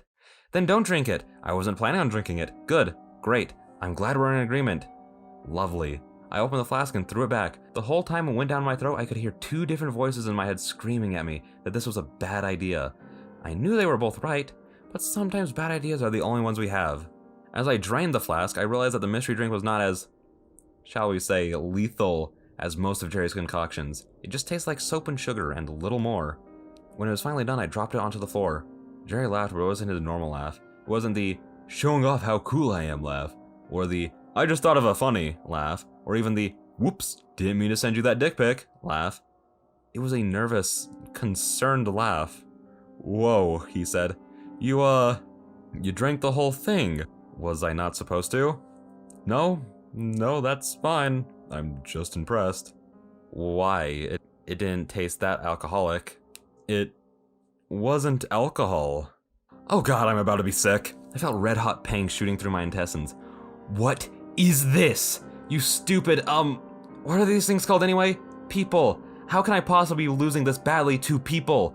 They're food. I needed to get away. I needed to regroup. I needed a plan, but this one was fighting me for control of his mind, and that meant I couldn't come up with a plan until after I disconnected. It wouldn't take long to kill this one, though all I had to do was shred some organs. It could be done in a matter of seconds. These bodies are so frail. But this fire, whatever it is, I couldn't bear it for another moment. I fell onto my knees and braced for what I knew was coming. I hacked up the 6-inch millipede with the force of a cannon. The taste of acid and blood filled my mouth and I felt incredibly weak. I'd been chopped down the middle. I felt like all energy had left, and half of my life, my memories evacuated alongside it. Or at least they tried. With what little mental acuity I had left, I snagged an errant memory on its way to the exit. No. You're not going anywhere. You're my memory now. As far as memory goes, this was the mother lode. The millipede rolled into a ball in my vomit and promptly launched itself across the room as Jerry raced up and kicked it, screaming, "Yeeto mosquito!" And I pushed myself horrified by the new information now resting inside my head.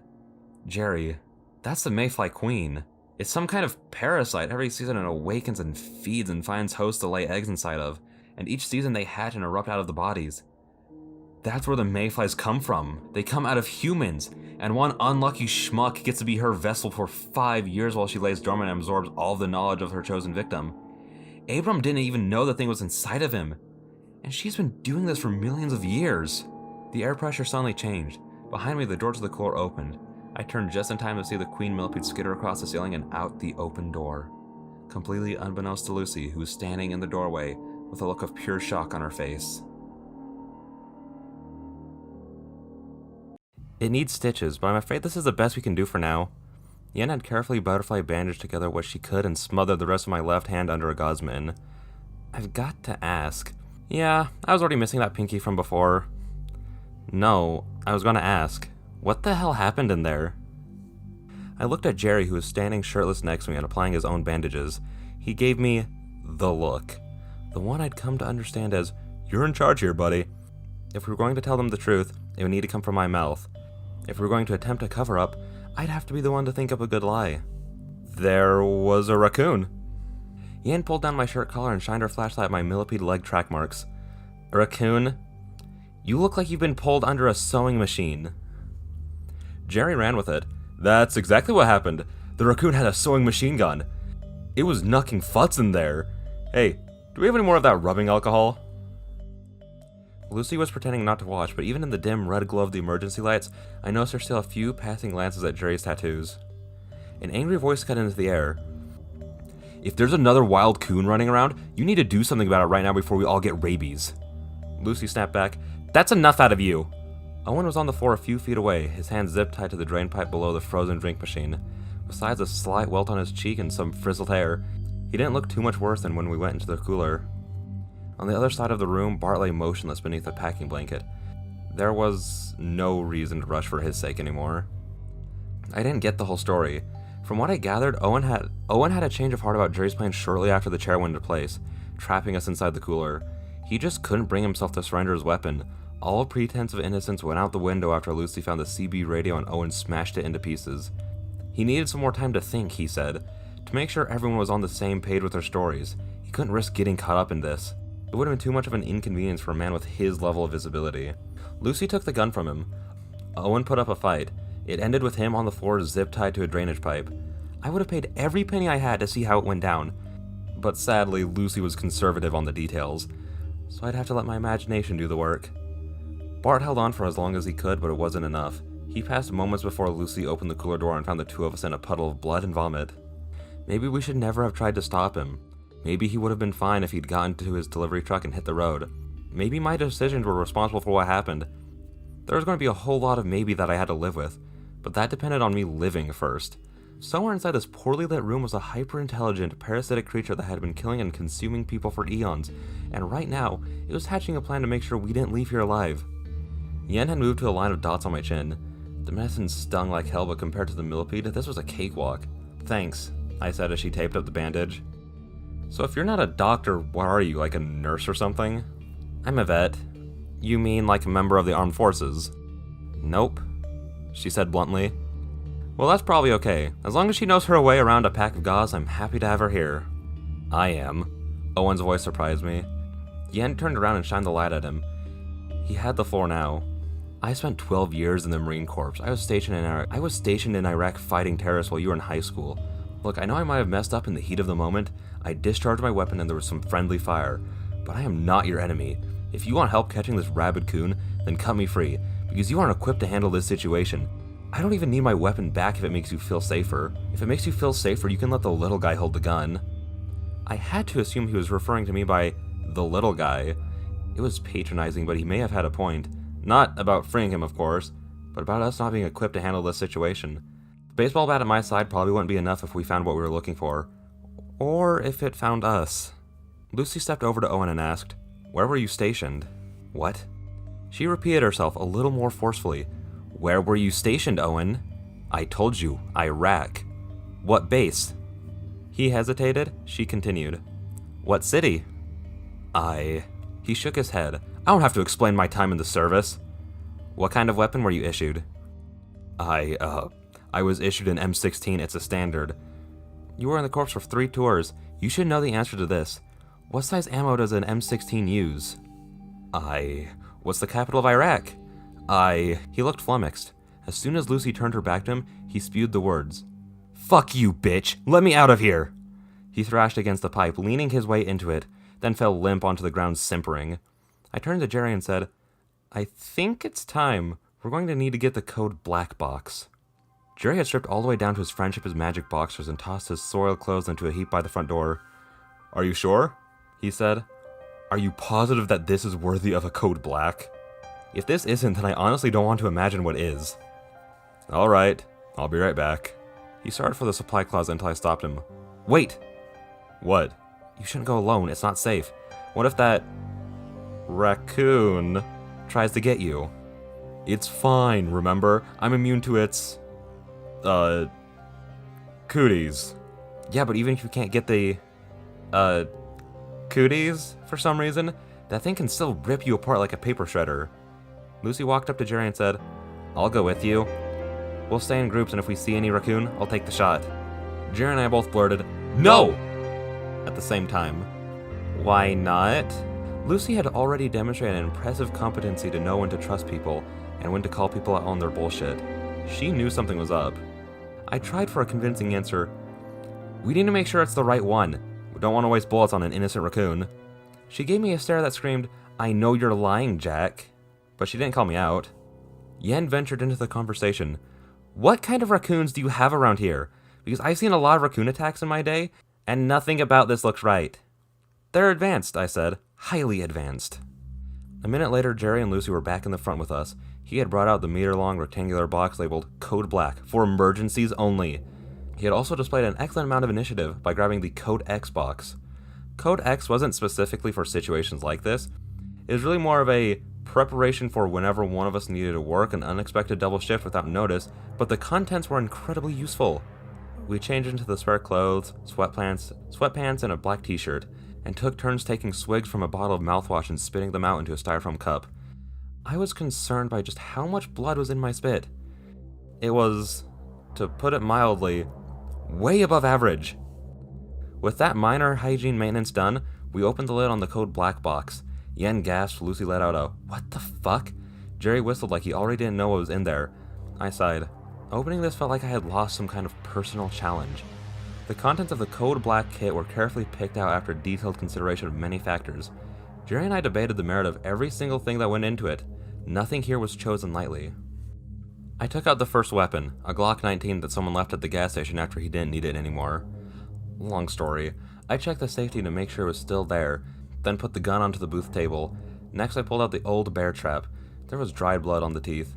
Definitely too big to do the job we needed. Next I pulled out another handgun, then another. I kept removing weapons, setting each down on the table with care until I finally found what I was looking for.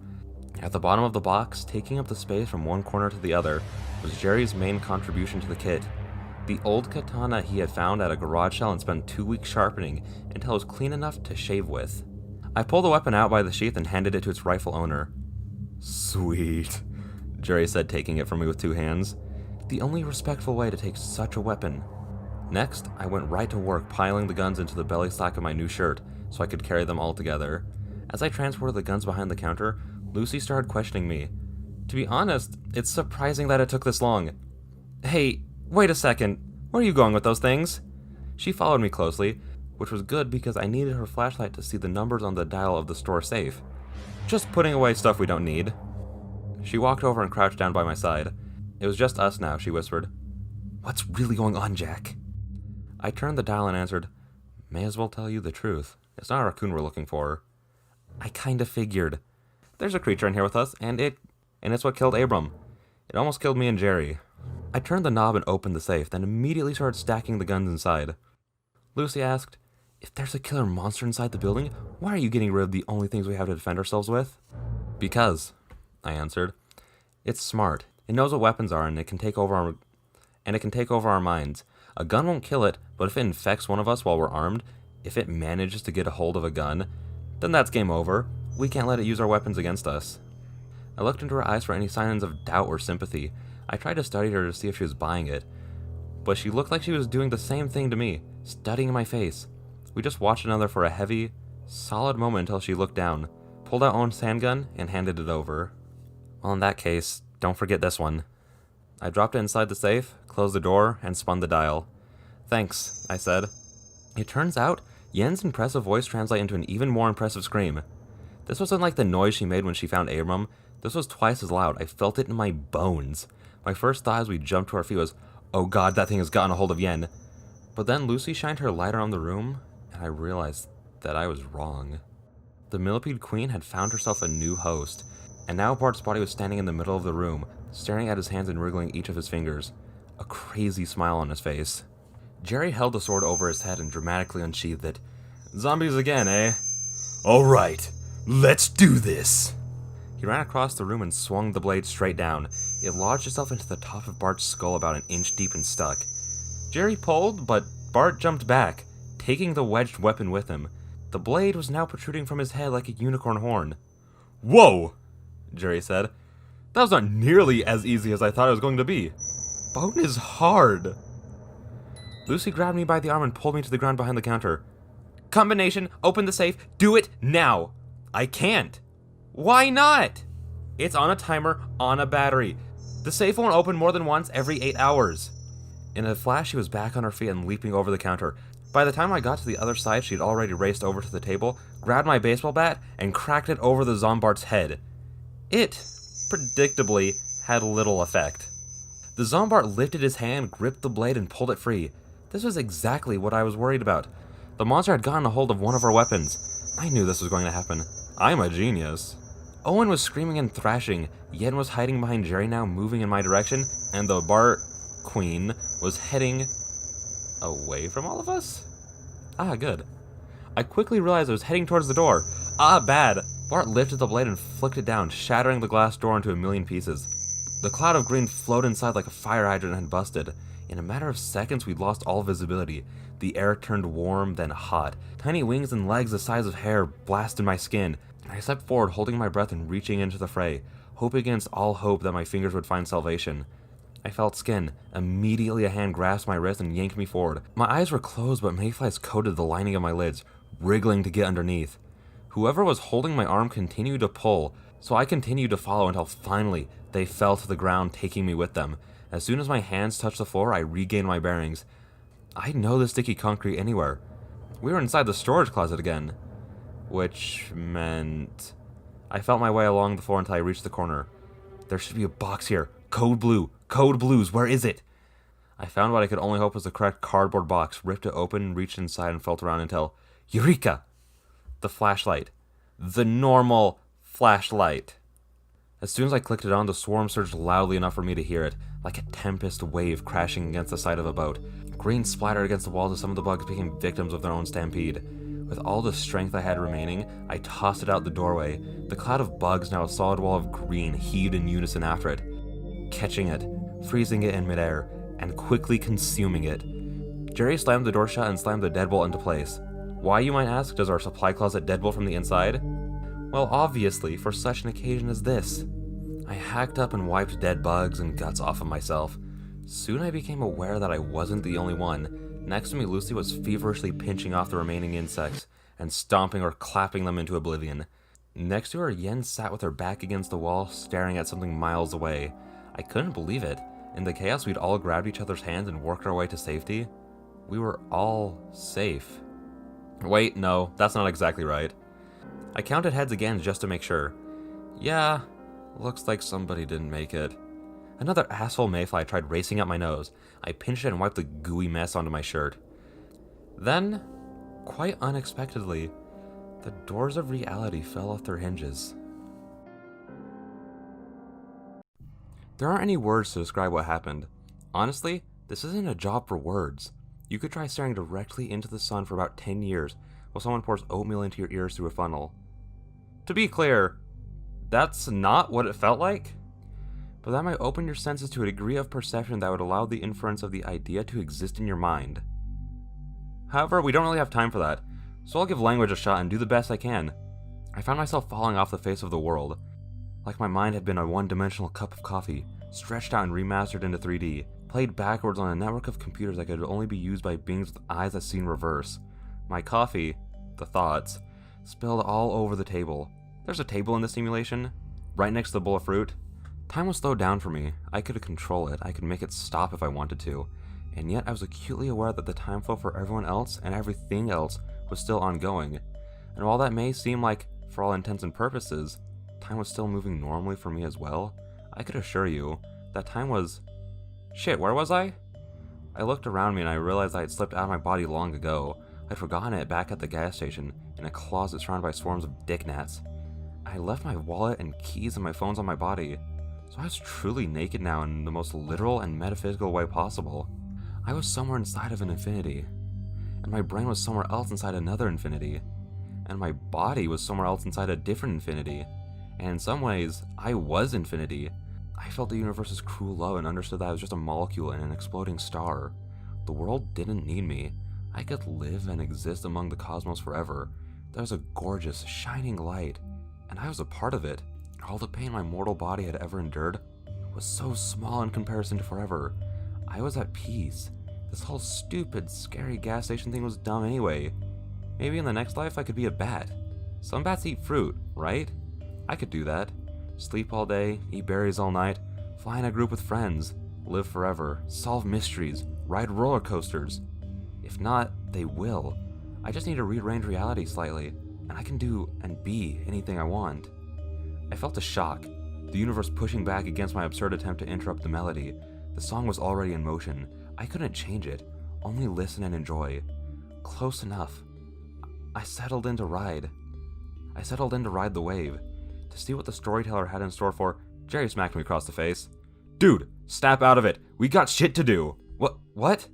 I was back in the gas station supply room, sitting in the corner and drooling all over myself. How long had I been gone? And where exactly had I gone to? Yen knelt in front of me and shined the red flashlight into my eyes. His pupils are dilated, she announced. Did you hit your head? Yeah, probably. This could be a sign of traumatic brain injury.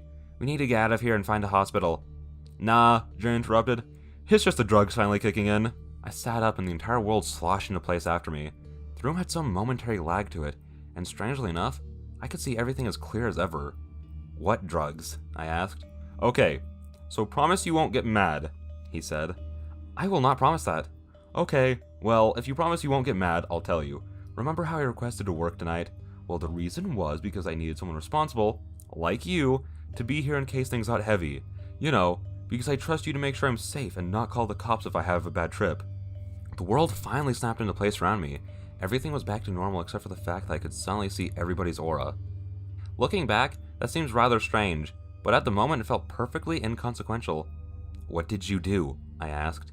Jerry's aura was a strange kind of sunny yellow and pink, swirling with vibrant energy. It was a controlled chaos like a Picasso painting in a blender. Well, as you know, Halloween is sacred to me, and I wanted to make sure I did something special for it. So I made some hallucinogenic tea, and I may have been microdosing for the last few days to optimize my high. I thought it would let me see some other worlds, but for the most part it just showed me truths about how tiny we are in the universe. I know, right? I said with excitement before snapping out of the spell. What was in that flask you gave me? It's a special homebrew. There's a few different ingredients, primarily... He mumbled a couple of words under his breath as his aura shifted to purple and baby blue. He didn't want me to know. Come again? He couldn't look at me. I said primarily ayahuasca and peyote. Lucy let out a loud and inappropriate "Ha!" Yen gave her a disapproving mom face, but Lucy shrugged. What? That's actually funny. You know, in like a we're all gonna die, but at least you're kinda high kinda way. Her aura was bright orange and fire red. Yen's was cool blue and wavy. I prefer we find a way out of this where nobody else has to die. My tongue felt funny. I don't know a lot about recreational drugs. Jerry seemed almost offended by my choice of words. His aura made a frowny face as he explained, These are not recreational. They're spiritual and medicinal. Native Americans use peyote to treat influenza, snake and scorpion bites, even blindness, because it helps you see out of more than just your eyes. Yen nodded. Actually, he's not completely wrong. Ayahuasca has been used for ages by indigenous people to combat tropical parasites. Lucy said, Great, so we accidentally dumb-lucked our way into an antidote for zombieism. Yen was quick to distance herself from where the conversation was headed. Wait, we're not honestly saying Bart is some kind of reanimated corpse. That's absolutely absurd. He must have simply had a weak pulse that I couldn't detect. The blood loss probably left him confused and disoriented, and that brain injury from the sword must have been what caused him to break the glass in an effort to get away. There is a perfectly normal explanation for everything that's happened tonight. How annoyingly rational of her. Lucy scrunched up her nose. You may be right, but I've seen enough weird shit in my life to know that monsters are real. I don't suppose you guys have any more of that stuff, do you? Alas, Jerry answered. Jack Power chugged it like he was a freshman at Rush Week. Sorry. That's Lucy. Not as sorry as you're gonna be. There's a fuse before that stuff hits all at once, and if you're not used to the effects, well, you may find yourself falling in and out of corporeality. That's normal. If you end up in another place, look for the Mosquito spirit to be your guide. He doesn't always appear for first-timers, but considering how much tea you drank, I think he'll pretty much have to show. I nearly jumped out of my skin when we heard the sound of knocking at the door, and with those drugs coursing through my veins, such a thing felt very possible. "Who is it?" Jerry said in a strange, high-pitched voice. "Open the door!" blasted Owen, or at least something that was using Owen's voice. Yen jumped for the door, but Lucy snatched her by the wrist with both hands and stopped her. "Let go!" she said. "Owen's out in that mess!" The voice on the other side of the door was desperate. "Come on, let me in! These things are everywhere, I can barely breathe!" He started coughing loudly, convincingly, then continued. "Please, I'm hurt, I'm bleeding really badly, you have to open up!" Yen shook her hand free from Lucy's grasp and said, "We have to let him in, he'll die out there! I know he's a shitty person, but he doesn't deserve this!" Her aura was glowing white hot, but something else was drowning it out. I could see the aura of whatever was standing on the other side of the door, and it was monstrous, hungry, and angry. It was shaped like a human, but it radiated an unholy energy. Now I understood. This must have been what Jerry saw when he looked at Abram. It acted human, presented human, but it was not. "Hey," I said, pulling myself to my feet. "That's not Owen. If you open that door, we're all screwed." Her aura went red the moment she made up her mind. I knew what was coming, but I didn't have time to stop it. "You're all crazy!" With that, she lunged forward and slid open the lock. The door swung open immediately, and the vessel that had once been Owen, stepped inside our room. His face was covered in lines of green dots racing around and over one another, crawling in and out of holes where his nose and eyes used to be. His once handsome face was now skeletal caverns for the highway of insects, wearing away to the bone as the mobilized army of infant mayflies took millions of tiny bites. He lifted his hands, one of which had been degloved at the wrist where the zip tie had held him in place. His fingers caught Yen by the throat and squeezed her screams into silence. They both went down. Yen hit her back against the floor. That thing had landed on top of her, still squeezing. Its jaws opened as a pair of long, thin appendages reached out, dangling from the other side of his teeth, inches above her face. The swarm of insects invaded the room. Jerry launched onto Owen's back. Lucy grabbed the flashlight and broke it against Owen's face. The thing released its grip on Yen just long enough to grab the other two and throw them into the hallway. When it turned back to its victim, the queen was already halfway removed from Owen's mouth, its eyes staring at the poor woman crying in front of it, its fishbone legs scratching the skin of Owen's mouth away in chunks like it couldn't wait to free itself. Suddenly they were far away. Or I was far away. "No, no, no, not now! Keep it together, Jack! You can trip later! They need you!" The room was gone. I was standing outside. Cold, wet air blew against my face, filling my nostrils with the smell of wood smoke and sand. The sky above me was filled with crisp stars reaching all the way down to the horizon on all sides. The earth beneath me was brown. Nearby a fire crackled, inviting me over. But the queen thing, it was about to crawl inside of Yen. I slowly turned around a full 360 degrees. There was no Yen here, no millipede, no gas station. This felt just as real as anything. Maybe I'd hallucinated the whole thing. Maybe I never even worked at a gas station. Maybe I just came out here to do some drugs and now I couldn't remember which side of the dream I started out on. I walked over to the fire. Not like I had much choice. My only options were A, approach the fire, or B, don't approach the fire. I'd already tried B without any success. The bonfire was only 3 logs big, but put off enough heat that I could feel it from 10 feet away. As soon as I was close enough to enter its bubble of warmth, I heard the man standing next to me. "You're finally here, Jack." He was taller than me by a couple of heads, his skin lime green with pointy ears and no hair. He wore no clothes, and I kept my eyes aimed up at his face, just to stay polite. "Hi," I said, doing my best impression of a friendly gas station clerk. "Who are you?" "I'm like your spirit guide or whatever." He had a distinctly surfer bro accent, not at all what I expected. I mean, I didn't expect anything, but especially not this. "I'm here to show you how to find the answers you seek, I guess." "Oh, okay. Well, I was in the middle of something when I got here. Do you think we can rain check this and send me back? I'm pretty sure my body is being eaten by bugs as we speak." "Your body is safe, but your mind is torn asunder." The vision waved its green hands as it spoke. It felt slightly overacted, but I was going to be polite. "Your thoughts are poisoned. You bleed memories. Your spiritual injuries go deep. If you do not tend to them first, your body will outlive you, man." I sighed. "Okay, fine. How does this work? What's the fastest way to get this over with?" The Metzi spirit crossed his arms and said, "Well, I guess we can dispense with the formalities." "Great. I hate formalities." "Ah, me too, man. Alright, let's get right to it. First, a few ground rules, okay? Number 1, no kissing." "What?" "Absolutely, no kissing. Understand? I can't even tell you how many times people have tried to make out with me. Like, come on, I'm a primeval spirit of nature, not some booty call. Anyway, number 2. If you want to listen to music... His words turned into a muted scream as the blade entered his neck. Another figure had appeared out of the darkness, jumped onto the spirit's back and drove a fillet knife into it. The spirit hit the ground as the man removed the knife and stabbed it back in over and over. Black blood spread out in every direction as the man turned him into a bloody pincushion. He held the knife handle with 2 hands and thrust it again and again until the blood wasn't spraying anymore. The man heaved loudly until his breathing returned to normal. Then he plunged the weapon back in one last time into the spirit's back, all the way to the hilt, before standing up and dusting himself off. Once done, he looked at me and gave me a strange smile. "Hey, Jack! Looks like I got this one just in time. Are you okay?" The man looked like old Abram. At least, mostly anyway. He was a fair amount younger, slightly thinner, and his yellow beard was almost brown. "What the hell did you do that for?" I asked. "What are you talking about?" His voice was definitely Abram's. "I just saved your damn life!" The man looked at the destroyed creature at his feet as doubt crept into his words. "Didn't I?" "No!" "What? Really? It looked just like one of them aliens, like the ones I caught humping goats on the brown farm. I mean, look at him. He's all green. Lots of supernatural things are green. That was a spiritual guide. He was supposed to show me how to navigate this plane of existence." "Oh. Shit. Really?" "Yes!" Abram kicked at the body. It didn't budge. "Well, damn. Honest mistake, Jack." With nothing else to do with our night, we tried digging a hole to bury the body of our deceased spirit guide, but the ground was just too hard, so we gave up almost right away. In the end, we decided to roll the body away and try to ignore it while we sat by the fire. I had to wonder if anyone had ever killed their spirit guide before. Was there a protocol for this kind of thing? Was I going to get in trouble? Jerry would probably know the answer to that, wherever Jerry was.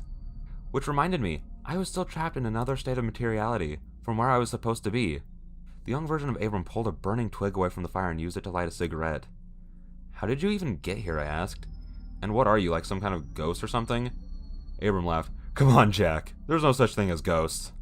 "That's debatable." "Nah, see, I'm just a vestige of the Mayfly Queen. The thing is, she don't take just over a host. What she does is way more cruel." He took a slow drag before continuing. Evidently, this vestige wasn't in any hurry, and from the look of things, it wouldn't have mattered if he was. We didn't have any real way out of this. The queen bitch doesn't do much work for herself. She outsources it all. She makes her host eat for her, makes it breathe for her. I even had to remember things for her. It's supposed to just be a one-way street, but there's always a little cross-contamination. Some of my memories stayed inside of her when she made me kill myself, and when your brain got sloppy seconds, she must have deposited some Abram thoughts inside of your dome. That's what I am. "Ah," I said, "that's really gross. But as long as I have you here, maybe we can make the most of it. Is there anything you can tell me about the queen? Any weaknesses? How do I kill it?" "I'm afraid you ain't got much option. All I know is this, and don't ask me how I know it. The queen needs a body to stay alive. She can make do with a corpse for a little while, but if she can't crawl into a healthy host after about 5 minutes, she's done. That's why she made me come to the gas station." He closed his eyes and rubbed them. His lips quivered like he was trying to keep from breaking. "You okay?" "She made me do it. She made me do so many things. Honestly, I don't even know why I was doing it. I didn't know I was infected. Started with weird little stuff. I got all these crazy cravings. I wanted to drink puddle water, wanted to eat dirt. I just had to live with it. I thought we all got our own fuck-ups, right? Then a couple of months back, I started having to collect corpses. Mostly roadkill at first. Then a new urge hit me. I had to start setting traps. Then I started collecting pets. I ran out of room in my deep freeze, so I started stacking them wherever they'd fit in my house. I've been sleeping in a hotel for the last week because I couldn't stand the smell anytime I went home. And let me remind you, I drive garbage trucks for a living. I tried to think of some way to change the subject. This was horrible, but not exactly useful information. When I couldn't think of anything, I let him continue, hoping it was almost out of steam. That thing inside my brain forced me to fill up the back of my garbage truck with all of this rotting meat and drive it out to the gas station where we'd be separated from the rest of town. He remembered all the times I saw you out here and thought it'd be a safe hunting ground. Turned one of you into her new host, turned the others into food, alongside the meat from the garbage truck. Then she spent the next 5 years laying more eggs. You don't want to know how she lays her eggs in other people, Jack. It's real nasty, but I couldn't help it. I didn't have no control. When she made me take that knife and... He balled his hands into fists. Well, let's just say, I finally feel like myself again. I looked away from him and stared at the fire. This sucked. I knew what I was going to have to do, and I hated it. "What's wrong?" he asked. "The queen needs a healthy host. If I want to kill it, There's only one way to do that. I have to make sure that there aren't any healthy hosts left to occupy. What do you mean? When I get back to the gas station, I'm going to have to kill Yen and Lucy. I turn to see the naked green giant standing behind us and slowly clapping. There! You figured it out on your own! This is all part of your spiritual voyage. I was meant to get stabbed all along. I stood up and faced the vision. Really? Yeah, Jack, this is totally how I intended for it to go. And now that you have your epiphany, I'm gonna, send you back or whatever. And, don't forget if you enjoyed your visit to rate me 5 stars. Alright, my guys, time to go home. I shot up, struggling for air and finding none. I was underwater, flailing, bathed in darkness. The world clung to my limbs, pulling me, resisting my motions. I gasped and fell and hit my head, and then my hands touched the sticky concrete floor. The universe stopped spinning. And I regained my bearings. I was back in the supply closet, wrapped up beneath a plastic tarp. I carefully pried it free and sucked in as much air as my lungs would take. My head pounded, my bruises screamed. My left hand was numb all the way to the wrist, but I was alive. And even better, my hallucinogenic night vision was still working. Wait, that's not right. The light was on overhead, which meant someone or something had found the breaker box and turned the power back onto the station. The supply closet door was shut, and I was all alone, if you don't count the dried up carcasses of a businessman by the door, or the oodles of carnivorous green dots crawling in, on, and around him. I couldn't tell how long I'd been in the other place, but something told me I still had time to stop the Queen. But if I was going to do that, I would need to open the one box I hoped I'd never have to open. It was the most desperate measure for sure, but these were the most desperate times. When the whole thing blows over, I'm going to need a long vacation. I climbed up to the top shelf, reached into the corner and pulled on the small, innocuous shoebox labeled in tiny print, Code Reds Only. Put this back, whatever's happening, it isn't a code red. I brought it down, carefully set it into the open ground in front of me, and opened the lid. Inside was a smaller box, a fire safe with a combination lock. This is really happening, huh? I'm about to go kill some innocent people to save this sorry town. I entered the combination 666 and snapped open the lid. The code red box contained exactly 2 things, a cigarette and a hand grenade. I took the grenade and stuffed it into my hoodie pocket, right inside my... Oh, that's right. My hoodie is still outside. I took the grenade and stuffed it into my pants. What? Why don't sweatpants have pockets? I took the grenade and looked at it. How the hell was I going to transport this thing without the Queen seeing it? I couldn't very well hide it in my underwear even if I wanted to. I didn't have time to let my next idea disgust me into reconsidering. I just bit the bullet. Pried Owen's expensive suit jacket from what remained of his body, slammed it against the wall a couple times and put it on. It fit surprisingly well, all things considered. With the grenade stuffed into the inner jacket pocket, I went to the closet door and pulled it open. As I stepped into the hallway, my shoes squished into something that felt like cat litter. It wasn't long before the liquid worked its way through my socks. The floor was completely coated in a blanket of green, several inches thick. The walls were all coated in that same stuff. I was walking down a solid green, squirming tube into an equally green cave, shaped like the front of the gas station. Each step I took left a small footprint that quickly filled itself back in. The mayflies had finally become maycrawls, having reached the stage in their life cycle where their wings fall off. Now they piled together, caking any surface area they could find. I could hear the sound of billions of microscopic teeth prying at the wood, slowly devouring, digesting the building from the inside out. As I passed a giant green stalagmite that was once a spinning rack of bagged chips, I saw her. She was sitting on a living, wriggling green throne where the gas station counter used to be. She had a smile on her face, the one that had stole from Yen, and an aura from the floor to the ceiling of powerful verdant green. "I was looking for you," she said in Yen's voice. "Where did you go?" "Sorry, I slipped out of reality for a minute. What did I miss?" "That's a neat trick. Why in the world would you ever come back?" "I was kind of hoping to save my friends. Have you seen them?" As I stood still, an untold number of crawlers climbed my pants legs. I could feel their weight pulling me down like I was being swallowed by quicksand. "They escaped," she said, her aura never wavering. "You should have done the same thing. No matter. We can always use more food." I knew she thought she was telling the truth. I also knew Jerry would never leave me behind, which meant he also had a plan. "Listen to me, Yen. I know you're in there." She laughed. "There is no Yen anymore." "I know you can hear me. I wanted to tell you something. I'm sure you've probably seen it a million times. When a dog comes into the shelter and there's nothing you can do for it, and it's suffering, what do? When you can't treat it and you can't save it, and you're out of options." My fingers curled around the grenade right as the colony of crawlers passed my knees. "Look, I just wanted to say, I'm sorry." okay? She laughed. What do you think you can do to hurt me? I'm a god. You're food. Right as my thumb touched the grenade pin, I heard something. At first I thought it was just another hallucination. But as it grew louder and closer, it seemed even the Yen Queen was beginning to show a little concern. What is that? She asked. We realized the answer at the same time. As soon as the garbage truck had backed all the way into the building and crashed right through the front door, sending chunks of wall and bug splatter all over the place. The shock of the collision freed swaths of bugs from their colonies on the ceiling, and they fell as a single enormous unit. The impact nearly doubled the size of the bug pit on the floor. It was deep enough to drown in. I released my grip on the grenade and brushed clumps of bugs off my head and shoulders. The queen jumped to her feet and walked over to the spot on the floor. A circle cleared the way for her, revealing the clean floor underneath, and the baseball bat that she was reaching for. With the weapon in her hands, she stepped over to the garbage truck. I didn't even think before bending down, scooping a big handful of mayflies and smushing them into a ball. Very reminiscent of a snowball. Some of them skittered up my arms, but most of them stayed intact. I lobbed it as hard as I could and struck the queen in the back of her head. She turned around with her mouth open and a very human expression on her face. One that begged the question, did you just really hit me with a ball of my own children? The distraction was enough for her to not notice the sound of hydraulic lifts behind her. And before she could take a step towards me, the gate of the garbage truck had swung open, and an avalanche of dead and rotting animals and body parts spilled onto her, crushing her. Wet goop spilled across the floor, washing away heaps of crawlers. The wave of blood and viscera hit me just a few moments after the smell. And to be honest, this is also not a job for words. Whatever you imagine the smell being, I swear, it was a lot worse than that. I would have projectile vomited all over the place, but as luck, would have it, there wasn't anything left inside of me. The mountain of death covered almost the entirety of the front wall now, save for a small window at the top of the doorframe, hardly enough to see through and certainly not enough to escape from, but I ran for it all the same. Once I hit the pile of Abrams' collections, I started climbing.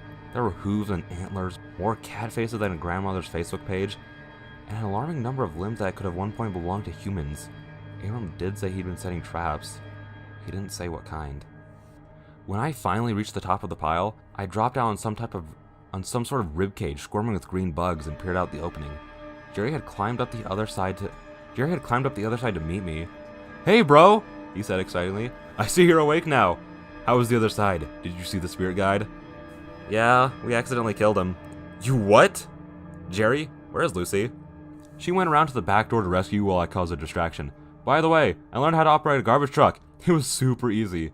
Hey, is that Owen's coat? I turned onto my back and slid down the mountain of gore. No sooner had my feet hit the floor than a hand erupted below the pile and snagged my sweatpants. I ripped free right as the Yen thing pushed her broken body out of the pile. Her arms were bent in places they should not bend. Bones poked out of her skin from the inside. Animal bones poked into her skin from the outside.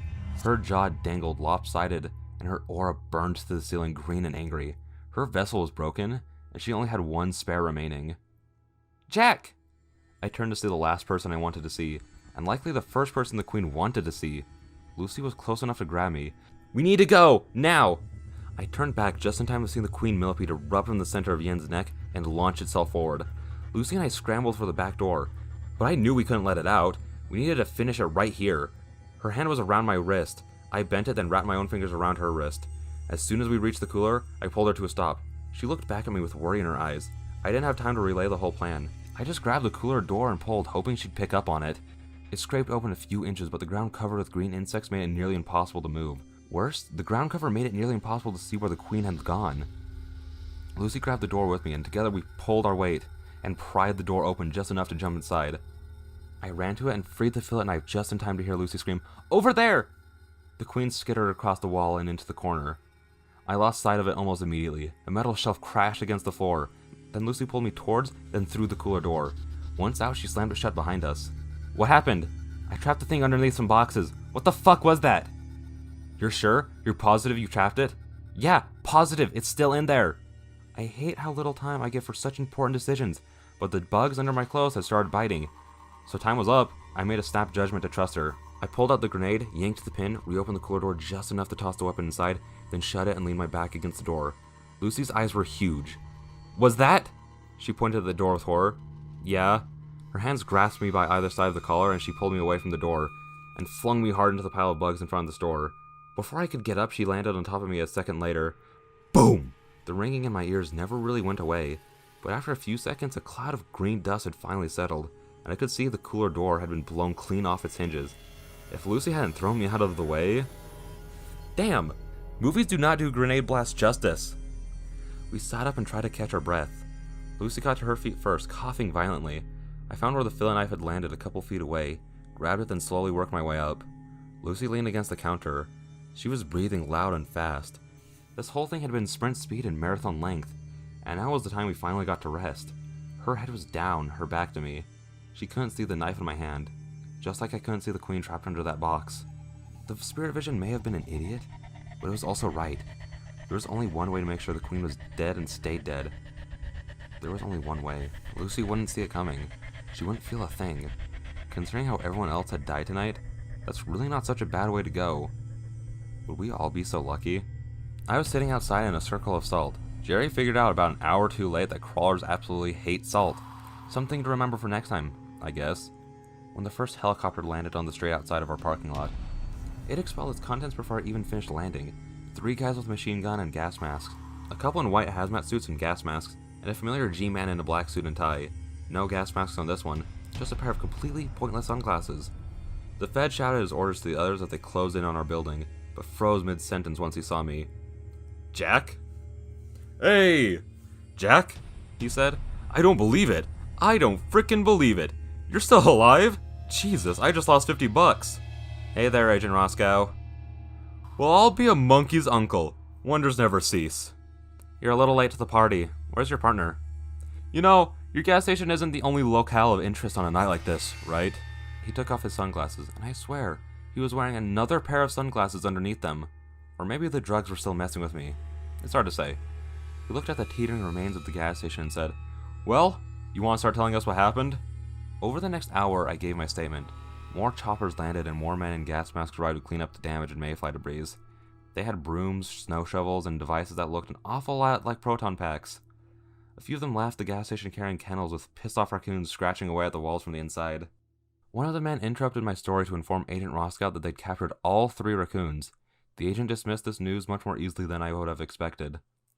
All right, I've heard enough, he said to me. Here's how this is gonna play. You got hit by terrorists. Wait, scratch that. We already did terrorists this week. Let's say gang activity. A local gang broke in and did some Halloween vandalism. This sort of thing is an epidemic, you know. They've been going up and down the interstate looking for gas stations off the beaten path to tear up. What about all the bodies, I asked. We'll figure that out later. Jesus, Jack, my night is just getting started. This is like my Monday morning. Get off my back. He looked over my shoulder and lowered his voice. I know you can keep a secret, but what about that one? Behind me, Jerry was cleaning off his katana by rubbing it in the grass. I wouldn't worry about him. He's what you might call an unreliable witness. Roscoe nodded, then subtly pointed at the young woman in fox makeup talking to an agent about 10 feet away. What about her? She's new. Is she going to be a problem? I shook my head. No, she knows the deal already. He grinned. I want to let you in on a little secret, just between you and me. When I first started doing my job, I thought I had a pretty finely tuned moral compass. But after a few mercy killings and a real-world trolley problems, I started to realize something. The right choice and the moral choice ain't always the same thing. It's possible to do the right thing for the wrong reason, or the wrong thing for the right reason. You could be forgiven for a little mistake, even if they cause a lot of people to die gruesome deaths. Thanks, I said uncertainly. And, Jack, forgive me for asking, but you are certain you saw the queen die, right? Am I really that bad at lying? Or do I just constantly encounter people with bullshit detectors set to 11? Yeah, I'm sure. He laughed. Well, I guess we'll find out in 5 years, huh? He raised his voice and called it to the others. All right, let's double time. Wheel up in 30 minutes. Gotta leave time for the cleanup crew. A few minutes after the cleanup crew arrived, Jerry and Lucy approached me. Hey, man, Jerry said. We're about to go back to my place and do, all the drugs. You want to come? Before I could answer, my eyes caught something standing in the tree line across the parking lot. Something watching with 2 shining red eyes. It was a raccoon. I know it could have been nothing more than the remnants of Jerry's tea playing tricks on me, but I could have sworn that this raccoon had an aura. One that was about 10 feet tall, glowing green, and angry.